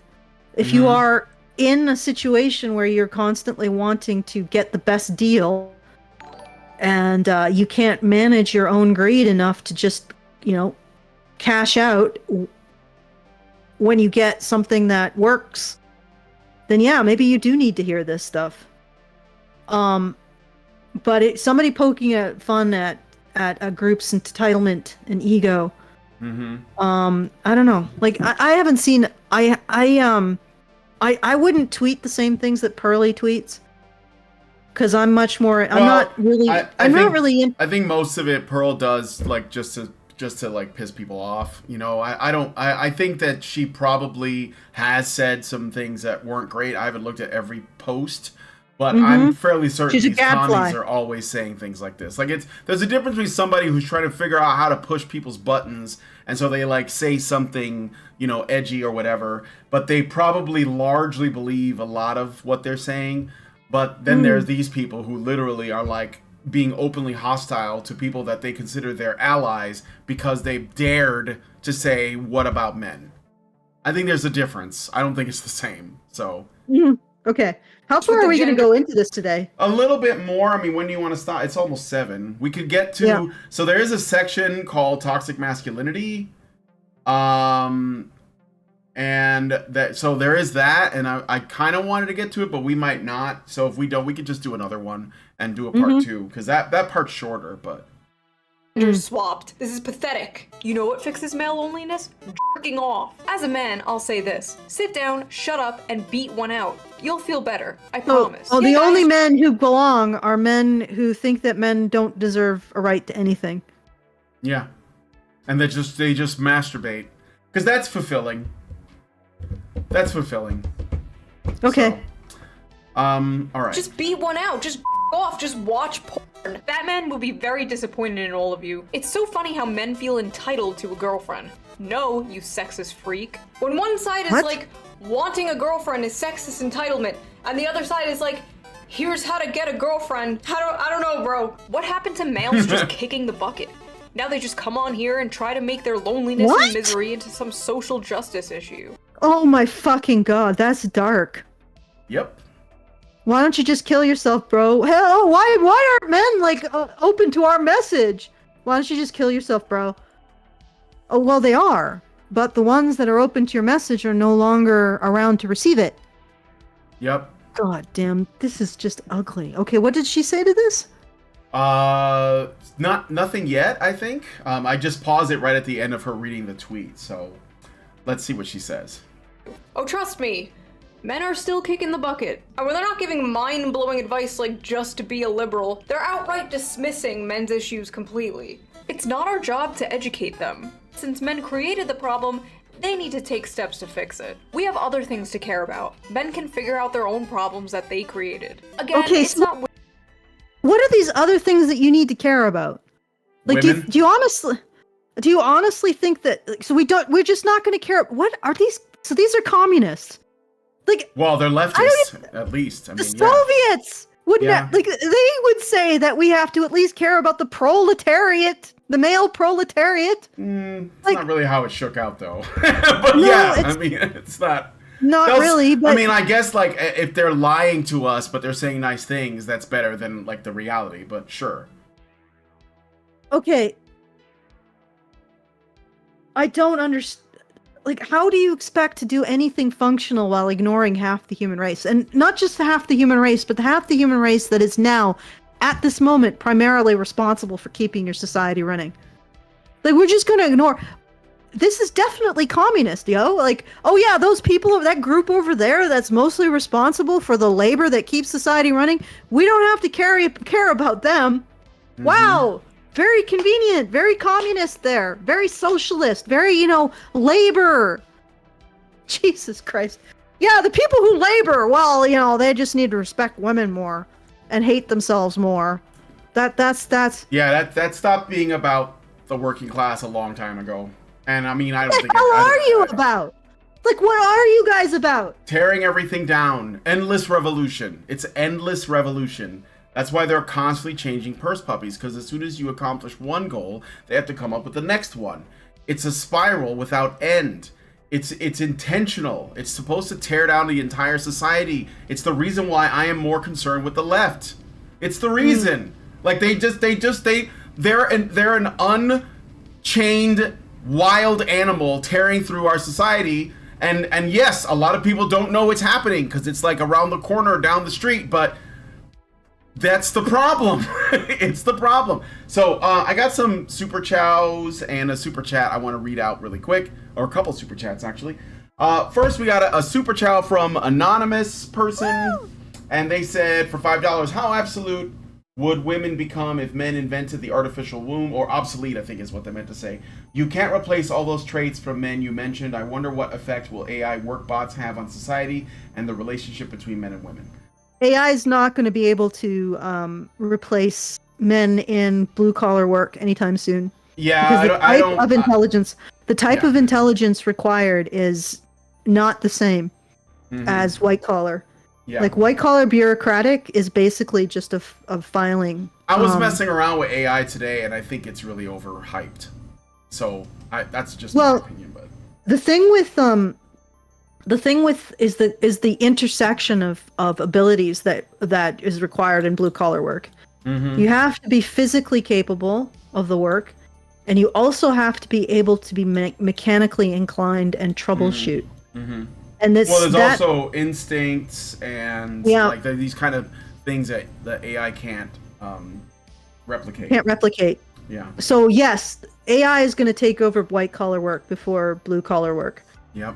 May not even be able to take over blue collar work because there is an intelligence that human beings that you have to have grown in a human body to have.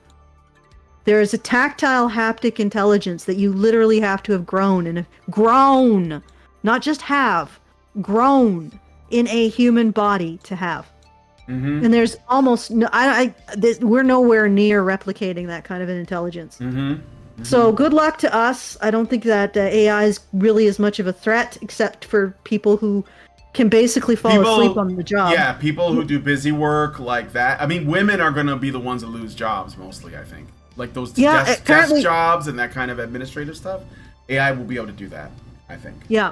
Okay, let's All right. So I got some super chats. Albatross gives us $5. Thank you, Albatross, and says, "That's another thing. Intersectionality is a zero-sum game. They think giving compassion to others means taking it away from women." Well, ultimately it does like end up that way, yes. Lurker 9000 gave us $50. Thank you, Lurker. Very nice. Is that super chow? That wasn't a super chow, but it's a big super chat. It's $50. So thank you, Lurker. And he says, your attitude towards Shoe is weird. She is who pushed me towards men's rights years ago and has always been an ally. Her main criticism is the left doesn't want to help men. They just want to recruit them. Go to the end when she says it. No, I know. I said that. I watched this video already. The other thing is, I'm not attacking Shoe.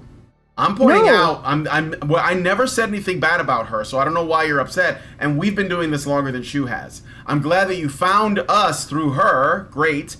But the fact is, we've been doing it longer. And when Shoe was like really new to this, we had her on our show. And we had her on a couple of times. And you can like go back to, what was it, like 2015, 2014? I don't think, I think that I'm not quite sure where the weird attitude is coming from. I think that, like I said, anyone who's communist or socialist leaning has to deal with the fact that men will not be attracted to a system without a meritocracy. Yeah. Okay? No, I That's agree. why I mean, men are doing the work. Like, literally, right now, we have to contend with how to incentivize the men who are doing the work to keep our society running. Yes. 100%. You're not going to get away from appealing to them and making sure that they're willing to and voluntarily doing it. I can only imagine forcing men to do this work. It's going to be atrociously top heavy and difficult. You have to do that. You can't get away. You can't just be like, well, men's, I mean, this is what they're doing. They're essentially saying, well, men suck, so we don't have to appeal to them. We can just imagine our unicorn farts in the sky. Well, you can't do that. If you want to have a society, whatever society you think you want, you are going to have to appeal to men's desire to work within a meritocracy. So whatever communism or socialism you have, it has to be compatible with that. Otherwise, it's not going to work. Or you just join the group of people who's like, well, men suck and their needs are irrelevant. Somehow, we're going to construct a society that works without men when men are doing 95% of the jobs that keep society running. Yeah, not going to work. It's not going to happen for you. You have to face it. You have to deal with it. If you manage to make meritocracy work with communism, I want to see that black magic. I will find it fascinating. Yeah. But I don't think that my intellect is the end all and be all of everything. So there you go. Maybe you can make it work. Aside from that, I think we've been super positive about Shoe's contribution. Yeah, I mean, I know where Shoe stands politically, and I disagree because I don't think it's workable. And I think that if she's like honest and like pursues everything to its logical ends, she'll figure it out. And if she figures out something else, I'll be really impressed and surprised to see what that is. But I don't have I like Shoe still. I don't have a criticism, at all. So don't sweat it. But thank you for the super chat. Sorry, nonetheless. Polaris 589 gives us $10 and says feminism found a way to be worse than communism. Well, more effective, because appealing to women instead of the workers is very effective. I don't know if you guys noticed, but and it's I don't even know how you can define industry. This. So I don't know how you can define this as communism anymore, because it's basically like fuck the proletariat, fuck the men who make the society run. Well, women fuck are the labor. new proletariat. That's what it is. I know it's stupid, it doesn't make sense, but that's how it works. All right, Nova Fan gives us a Rumble rant for $1 and says, feminists refuse to solve feminist issues and tells men to educate themselves. While demanding men fix it for women, men continue to not serve feminists. Feminists surprise Pikachu face. Yeah. Yeah, of course. So, but thank you for all of your support. We're gonna do a little bit more, and we'll come back to this, like the rest of this later. Women's jobs to change how men are socialized. It's a man issue, and y'all need to address that amongst yourselves. Oh, wait. Can I do it? Like, can I take responsibility for socializing men? And then what I will do is I'll make them create, or I'll compel them through this socialization to create Allison Land. And you guys can do whatever the fuck you want with whatever's left over. I'm being facetious. Yeah, no, I know. I'll take that. Like, so what you're saying is you aren't responsible for explaining to men how to be pro-social within a meritocracy that builds a working society. You see what I know that's really abstract, but like how to incentivize men to work in order to build your society. You don't want to do that. So that 95% of all human labor that manufactures society, you don't want to have anything to do with that. Socializing it, making it work for your particular endeavor. Because that's really what she's saying. I'm not responsible for directing men's labor towards my endeavors. Well, okay, you're not responsible for that. You're not going to do it. Well, somebody else might do it. Yeah. Well, I mean, I know people towards your endeavor that's been working on this for a while. So, I got another super chat from Lurker9000 for another $5. Thank you, Lurker. And he says, "Lol, sorry if I came off like a simp. I guess I'm defensive because she's who red pilled me when I was still a teen. Good work as always, guys. No problem. I'm not mad. It's okay. And look, I get it. Like I said, if I thought Shoe was being treated unfairly, and I do think that, you know, if she puts her neck out there and says, "Can we talk about men?" and gets attacked by a bunch of commies online, I will come to her defense, because it doesn't matter to me. Like, you know, I only care about what's right and wrong. I don't care about sides or whatever. So I think that if she's going to do that, then she's doing the right thing. I just don't know how that's going to work out with the people that she travels, like in her circles. Like, I'll put it that way. Well, she might be an old school commie. She's like, yeah, labor, and the new school commies are like, no, pussy. In a way, yes, but like, anyway, let's keep going. Men created their own problems. Men can solve their own problems. The left is busy. Why does the well-being of other people concern me? Wait, the left is busy. Like, all men want is to understand how they can serve society in a way that allows them to express their desire to work hard and become better.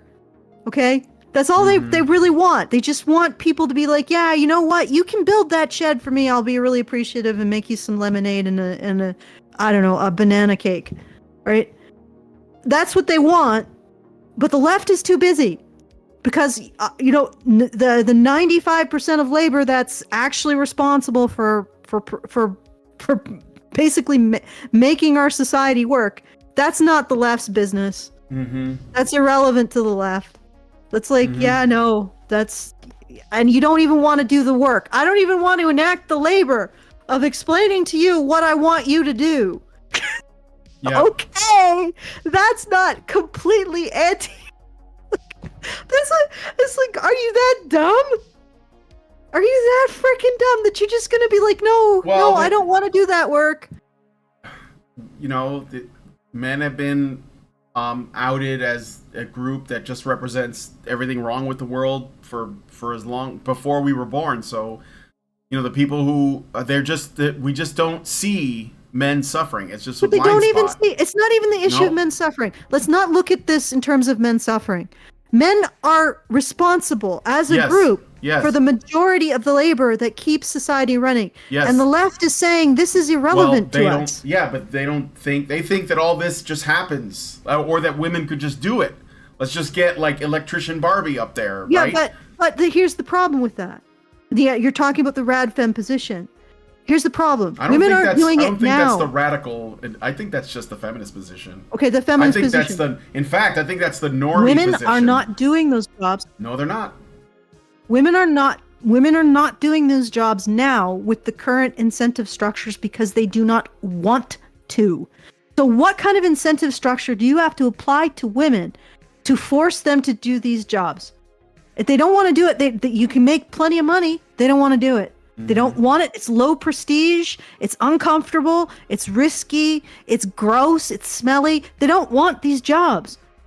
How are you going to force women to do these jobs? Right now, men volunteering to do these jobs with the incentive structure they have are sparing women from doing jobs they 100% do not want to do.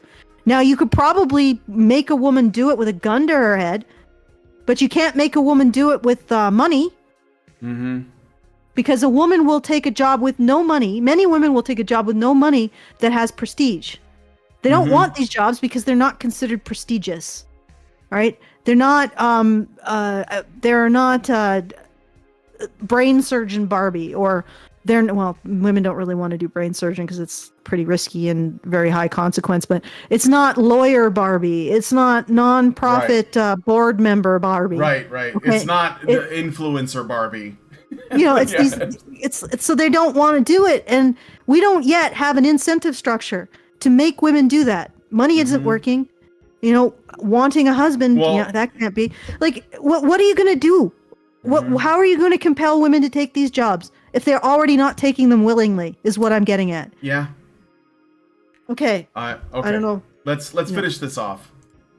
Leftist, by the way. It's all systemic issues and societal factors and blah blah blah until it's a man and then suddenly it's pull yourselves up by your bootstraps. This problem is just a consequence of the patriarchy. Now take a wild guess about which gender created the patriarchy.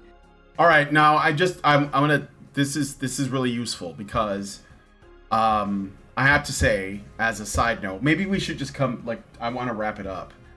So because this is 2 hours, but I do want to like close on some thoughts, and then we can come back to the rest of this later.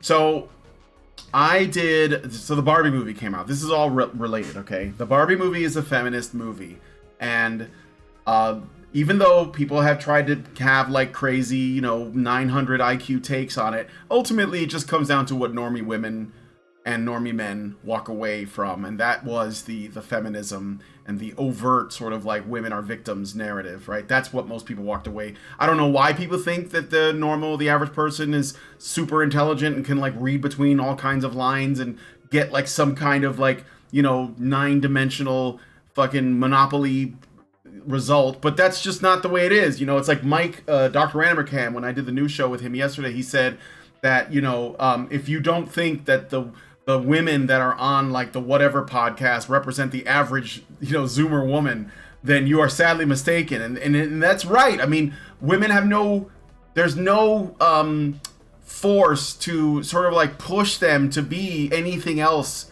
other than that. So why wouldn't they just take that away? And the reason why I say that is because there have been articles written about the movie from like these like, crazy, stupid rags about film that say, oh, men are really upset about the Barbie movie because they think it's hating on men, but it's not about that. And I read this article about that in the after show yesterday, which you guys, if you're members, you can go watch it. If you didn't see it, it's only available to members though. So $5 a month at feedthebadger.com. And in it, they said it's not an attack on men, it's an attack and a critique of the patriarchy because this is how patriarchy hurts men.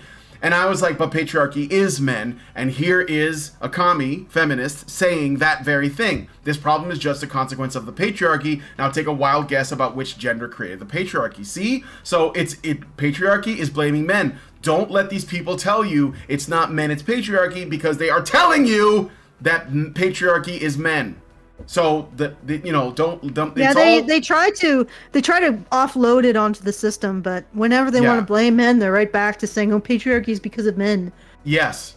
And this is the thing. Like most of these people, they don't actually understand the way the world works. They're just really good at rhetoric. And they think that if they can cast spells with words, that it just changes reality. This is straight up sorcery. This is witchcraft. They're just saying patriarchy, and that's supposed to like change reality. But the truth is, that's the reality is reality, and that doesn't work. So you have to call them to the pavement and say, no, you are attacking men. You're attacking the male identity. You're attacking a system that men and women voluntarily came together to do. It's not even men. It's men and women in cooperation. So anyway. And you're also basically saying, that 95% of labor that keeps society running, it's women that are going to be replaced by AI because a lot of women's jobs can be automated, but men's jobs cannot be automated. All right, so here we are at the precipice. 80% of women's jobs can be automated. Men's jobs cannot be automated. Yep. So men are almost 100% responsible for the future. And you leftists, directing men's labor, that's not our problem, herpaderp. Okay, that's, what, Brian, I'm okay with that. You know why? Because I actually prefer leftists saying that's not our problem to actually figuring out, actually realizing what they're walking away from. Mm-hmm. Like they're walking away from creating a system in which men feel like they're contributing to a society. They're walking away from the very thing that could get anything that they want done. They're like, I don't want to have anything to do with the magic lamp. That's about the geniarchy. I don't want wishes.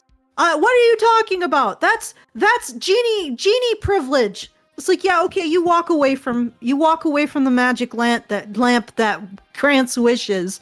You pretend like, rubbing the lamp and actually telling the genie what to do is such an onerous task that you can't even be bothered. Because God forbid, what the hell would you wish for if you realized what you were walking away from? That's what I'm saying, Brian. I'm glad that this is so self-defeating. Okay. Okay. We'll see. All right, so I got a super chat. I'm gonna move. I think we're gonna stop here because I think we've gone far enough, and I'd like to do the rest of it, but I don't want this show to go too long because then nobody will watch it. So I do have a super chow. I think it's just one, but it's a big one from Zeranx. Thank you, Zeranx, so much for that. And he says he gives us 5 and then 10. So I guess he donated to your fundraiser or something. No, it's two super chows. Oh, it's 2 super chows. And says, thank you, Zeranx. Regarding the earlier question about the artificial womb someone sent in, I suspect that there will be an initial demand and acceptance similar to the birth control pill. The result will be worse than what was felt by the primary adopters and users of the pill, and long-lasting enough to be nigh permanent and dark. A market will be established. Similar to Only Fools, women will sell their eggs for profit. In time, only women with the best genes will be able to sell their eggs. A dark idea will involve earliest harvestable eggs from youngest females. Eventually, the market will be saturated, and women will realize they are priced out of dating and marriage, leaving prostitution as the only worthwhile market. Another dark idea is women produced through the artificial womb may be sold off as brides. It sounds like fiction and it sounds bad, but something similar to this already supposedly occurs in China. And Yeonmi Park said she lived a similar life because of China's lack of women for men looking for wives. And this is without the artificial womb. Sorry about the length of this. No problem. Yeah, I think that you're touching on something that I would like to expand on. And Shu does mention this, so I'm not taking this from her, but I've said this myself. Go ahead, Allison. I had a thought about creating a science fiction story that would explore the feminist dystopia of the idea of women being produced from artificial wombs or like bio-robots. And what I was thinking of the twist would be that these bio-robots eventually got their rights, and they're basically they are able to work and vote and everything. And the only difference is they actually have gratitude because, the men gave them the rights that they asked for when it was reasonable for them to get them. And then they were just grateful because the alternative was what would happen to the male bioroids, which is that, women had the ability to have their own male bioroids, but they just never wanted to support them through the process of becoming real. So they were just thrown in the dump. And so so what it would be is a feminist or a woman from our age is cryogenically frozen and then wakes up in the dystopia of the female bioroid. And she's like, you can't.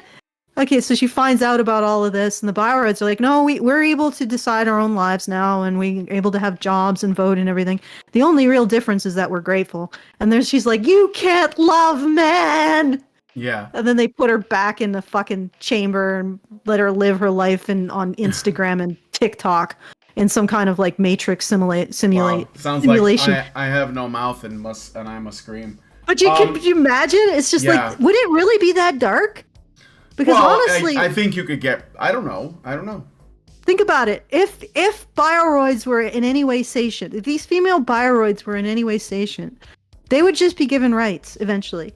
Mm-hmm. Like, as maybe they'd have to wait until the bureaucracy caught up, and maybe they'd have to prove that they weren't a danger, but they'd eventually be given rights. They'd eventually basically occupy the same situation as women, except maybe they'd be grateful, and that's it. Boy, that's a horrible oppression, isn't it? Just a simple amount of gratitude. Yeah. Anyway, so the twist would be that it wouldn't be a dystopia. So, I had a guest on 2 weeks ago, I think. His name is Tin Men, and he is a left-wing MRA. And I brought him on because people were asking. I think he asked or something. I don't know, but I brought him on, and we had a talk, and he saw all of the issues. Didn't have a problem with that. He understood them, but then I started asking him tougher questions because I think that there is a problem with advocating for men while believing in these kinds of like systemic problems that need systemic solutions that are top down and involve the state. And so I asked him, because the thing is that as much as like the left cares about equality, They really don't. They just invert hierarchies. In fact, they invert everything. They invert every hierarchy that they observe, they see as oppression, and they try to reverse it as a way of mitigating it. And I'm being very charitable, okay? I want you guys to really understand that I'm not trying to straw man. I used to be on the left. I understand where they're coming from. So I asked him, we did a patron show. We talked about the Black Lives Matter protests. I don't remember how we got on the subject. And how it was, and I was talking about, like I said, because he thought at the time that this was, warranted because, the males intersect with black people, and so that makes it worse for men because they're black and they're male, blah, blah, blah. And I said, but if it's true that Floyd died of a overdose, and he said, oh, he died of an overdose of knee on his neck. I was like, no. The autopsy showed that he died of a fentanyl overdose. We know that fentanyl is a big problem in the United States. He was in the UK, so he might not have known. A lot of, hundreds of thousands of people die from overdoses or become addicted every year. It's not a small thing. It's not odd, and also I said, George Floyd was indeed a man, but Derek Chauvin, who was sent to prison, even though he had worked in that community for 10 years, even though he was married to a minority woman, even though everybody knew him, even though he was coming to, the whole situation started because another minority man who owned a business called him because he was given a counterfeit bill or whatever. Even though all that is true, this man went to jail because the jury decided he was guilty of racism, so they put him in prison without sufficient evidence because it was a slanted jury. That's just the truth. I'm sorry, it's the truth. So I'm like, well, you want to advocate for some men under some circumstances, but not other men under other circumstances. And I'm of the opinion that what is the best way is to look at the big picture, right? And say, this man should not have gone to jail because he did not do anything wrong. This man who died did not have to die but his upbringing, because he didn't have a mother in his life, or not father in his life, rather, and he was abused as a child. And this is the case for most violent offenders, is that they don't have a connection to their dads, and you have to look at it from that big picture. How did he end up in this position? But this guy wanted to address things as they happen right there because he has to see it in terms of a hierarchy, a reversed one, right? But so you can't, in my opinion, if you really want to advocate for men, you have to advocate for all men. You don't put it in an order, like Muslim men first, and then black men, and then Latino men. No, you have to advocate for all men, regardless, whether they're gay or straight or trans or cis or whatever, right? And so it doesn't work. It does not work, and that's kind of like the issue I keep running into, because you end up creating a hierarchy because you want to look at the world in terms of oppressors and the oppressed, and it doesn't work. Men, this is the thing I'm getting at too, men in general don't find this attractive as a model to live under. And the reason why I think men, I made a post on my Twitter, if you guys want to follow me at Badger Arcade. The Twitter post is, I said, how does the left deal with the rise in loneliness in men? I think one of the answers to this problem will upset you, but men need a higher calling than just the material. They need a purpose beyond the material. And so the problem is that we have become an extremely materialistic world. And when I say materialist, I don't mean capitalist, because that's different. And I know a lot of people conflate those things. I mean where the things that you acquire, stuff, is more important than things like having a purpose or a higher calling or a legacy or something, right? Something beyond yourself. That's what men want. That's why they're attracted to stories of, heroes, right? Not because of, fighting the bad guy necessarily. And also why nationalities are embodied in women.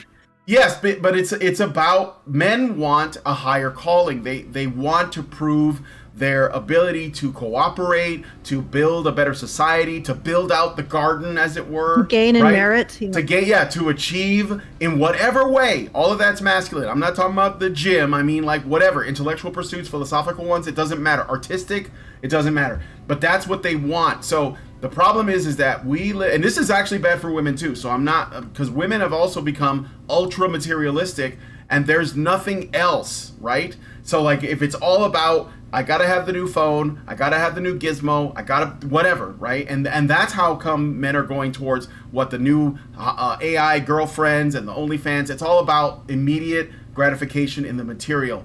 Men need something more. They need a higher calling. I'm not necessarily saying they have to go to religion, but there's got to be something else, something transcendent beyond the material. And men are not only do they not know that's there, or they're not encouraged to pursue it, because that would be meritocracy, which is, you know, oppression basically. But it's also not good for women either. This is why 25% of all landfills are basically women's clothing that have been thrown out. So it is a problem of the human condition that we need to address, and leftism is built and rooted in materialism. That's why it's all about stuff, and I'll get to that, because that's also in this video where you can see people saying, you know, men have more stuff, therefore men are oppressors. So this is the thing that I think that is missing. Men need that. Now, I think that where they get the most of that is building a space where, first of all, they build a kind of like camaraderie or something of value with other men, and that thing of value has to be of value to women and children and families and other men as well. So that's what they need. And the problem with feminism, again, is that they don't consider things like family or fatherhood, especially, to be of any real importance. So men are pushed out of that. And so that perpetuates more of that, because if you're a man that grows up without a father, you don't know what being a father is, so you're more likely to do the same thing, and then the cycle continues. But men need something more. They need more. And I say that as someone who originally did want kids, and then in 2017 I got cancer, and now I can't have kids. And so maybe it's sour grapes, I don't know. But I wish I had known then what I knew now, because I would have probably made it a priority. And the problem is that it's not. And I know that people would say, well, you know, kids aren't for everybody, blah, blah, blah. I get that. And generally, 10% of people don't want children, and it's always been that number, and it's still that number. But 5%. 5% don't want children, and 5% can't have children. Like there's some medical problem with them, right? But the overwhelming majority of people do. Unfortunately, though, a large number of them aren't, because they're putting off family for other things like career and making money, which goes back to the materialism thing. This is the problem with the world. We have put material goods or achievements before everything else, and people are losing their way. And I think that is, to me, that's not even a gender issue, but we will find opposition from people who just, you know, like what do the commies want? Let's say that we pursue their ultimate goal, okay? So they would want a world where no one has to work, right? The machines will do everything. I remember the guy who made the movie Zeitgeist. I watched it, and at the time I was like really into it. But when I reflect on it, he was talking about how technology is going to get so advanced that robots are going to do everything, right? And what is the ultimate goal of that? Well, humans won't have to do anything. So it essentially will become the Wall-E future. But the thing is, that's going to destroy men's souls, because if men don't have something to do that like contributes, that they can say, I did this, and it doesn't necessarily have to be with their hands, but you know, in many cases it will be. That is going to kill their very purpose. And the thing is, we're not allowing men to have that purpose, or even have it as an option. So I think this pursuit is anti-male from the root. It's anti-male from the beginning, because it ignores what it is that men need to feel, you know, like their existence matters. It will lead to, or it already has led to, nihilism. So those are just like, that's just why I don't think this is compatible. And I think that the rate at we're going in terms of family formation and stuff, it's like the population implosion is like, it's like a generation away. And everything that these people want, like the welfare state and all of that, that's gone. Like that's not, because there won't be anybody to take it from, because there's no people being born, or not enough. And yeah, we get what we get because we're basically selling our children's future. And then 20% of the people that are born are going to transition, so they're going to be castrated. So yeah, it's like unless something changes really fast and in high numbers, there's just going to be the Amish left, because they're still having kids. I'm just going to say it. Like they're doing arranged marriages. Everybody's happy. They're healthy. They're thin. They grow their own food. They raise their own cattle or whatever. They're going to be fine. They're going to inherit everything. So those are my thoughts. Yeah, well, like I said, it just comes down to it. Communism isn't going to get anywhere unless it can incorporate some kind of meritocracy, which is that idea of having something outside of yourself that you strive for. Like not everybody is going to be happy with just shit stuff. Where is it going to come from in the end of the day? Like if everybody's on UBI, then that means that you're taking money that, like, it's not just that you're getting money. If you get money and you're not putting anything into the pool of services and goods, then everybody is that much poorer for the money that you've gotten. Mm-hmm. So if you're taking money from generations not yet born, of which there will be that's the only people. way it works. Yeah. Is a Ponzi scheme in which you're stealing from your grandchildren. But think about it. The only way that it works is that the only way you get money is by putting service and product into the system. Okay? And that's how it works. Mm-hmm. And I know it has a situation where people, some people lose out. A lot of men lose out, and I can see why the left says, well, you're just accepting the idea that men lose out. Well, we can still engage in private charity and encourage people to engage in private charity for men who are left out. We can also, encourage private charity. We can also encourage us as a society not to constantly put men under this kind of miasma, this negative miasma, by they're the oppressors. So people will be more encouraged to help them when they have problems. So it's like, yeah, it's not a perfect system, but ultimately it doesn't mean selling your grandchildren's future, especially when you don't have grandchildren to sell, because that's what we're doing now. That's what all of these deficits are. They're basically saying, yeah, I'm writing a check. Well, who? I'm signing my grandkid's name to that check. Could you cash it for me? Charge it to them. Mm-hmm. That's what we're doing right now. And the answer isn't doing more of that. Okay. All right. So I think I'm good. I got one more. I got one more super chat, and then you can do your last thing. So I might as well read it. Albert Nada Retro gives us $2 Canadian and says Margot Robbie is in it. Enough said. You know that Amy Schumer turned down the job because she thought the Barbie movie wasn't feminist enough? I'll put that out there. Okay, Allison. All right. So at any point after this show is over, you can feel free to drop us a tip at feedthebadger.com/justthetip. You get the full benefit of not having to go through the YouTube censorship sieve, and we get the full benefit of whatever amount you send to us. And we will endeavor, if you send a super chow after, if you just want to say, hey, I enjoyed that show, hey, I want to make a comment, we'll endeavor to answer those super chows at the next relevant show, since we are probably going to have to cover for Hannah tomorrow, Brian. Yeah. Yeah, I don't know if you knew that, but she's taking a bit of a break. I know she's taking a week off of the talk show, and then like a month off of the news show. Yeah, because she's just way overwhelmed. So we're I get it. We're going to be probably covering it. We'll have to do something. We might just finish off this video tomorrow. We could just finish off this video. Yeah, I mean, there's more good stuff in here. So if you have any commentary on this video or the rest of what Shoe has to say, we appreciate Shoe. I always want to look at what people bring to the table that's positive, rather than focusing on purity testing or apologia. I think that's the approach that we should take.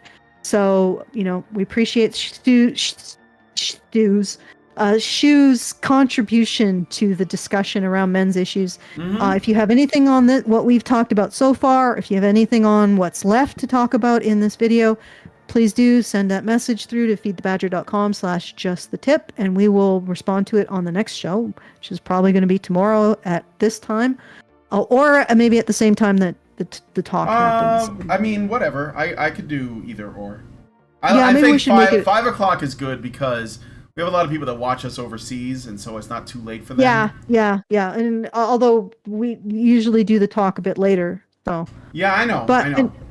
All right, so look for us at about this time next time, and send in those super chows. feedthebadger.com/justthetip. If you would like to bring more male positive fiction into the world, please consider supporting my project at feedthebadger.com/I. Very much appreciated. We've gotten the developmental edit funded. Now we have to get the next stages. So please do help out. feedthebadger.com/I.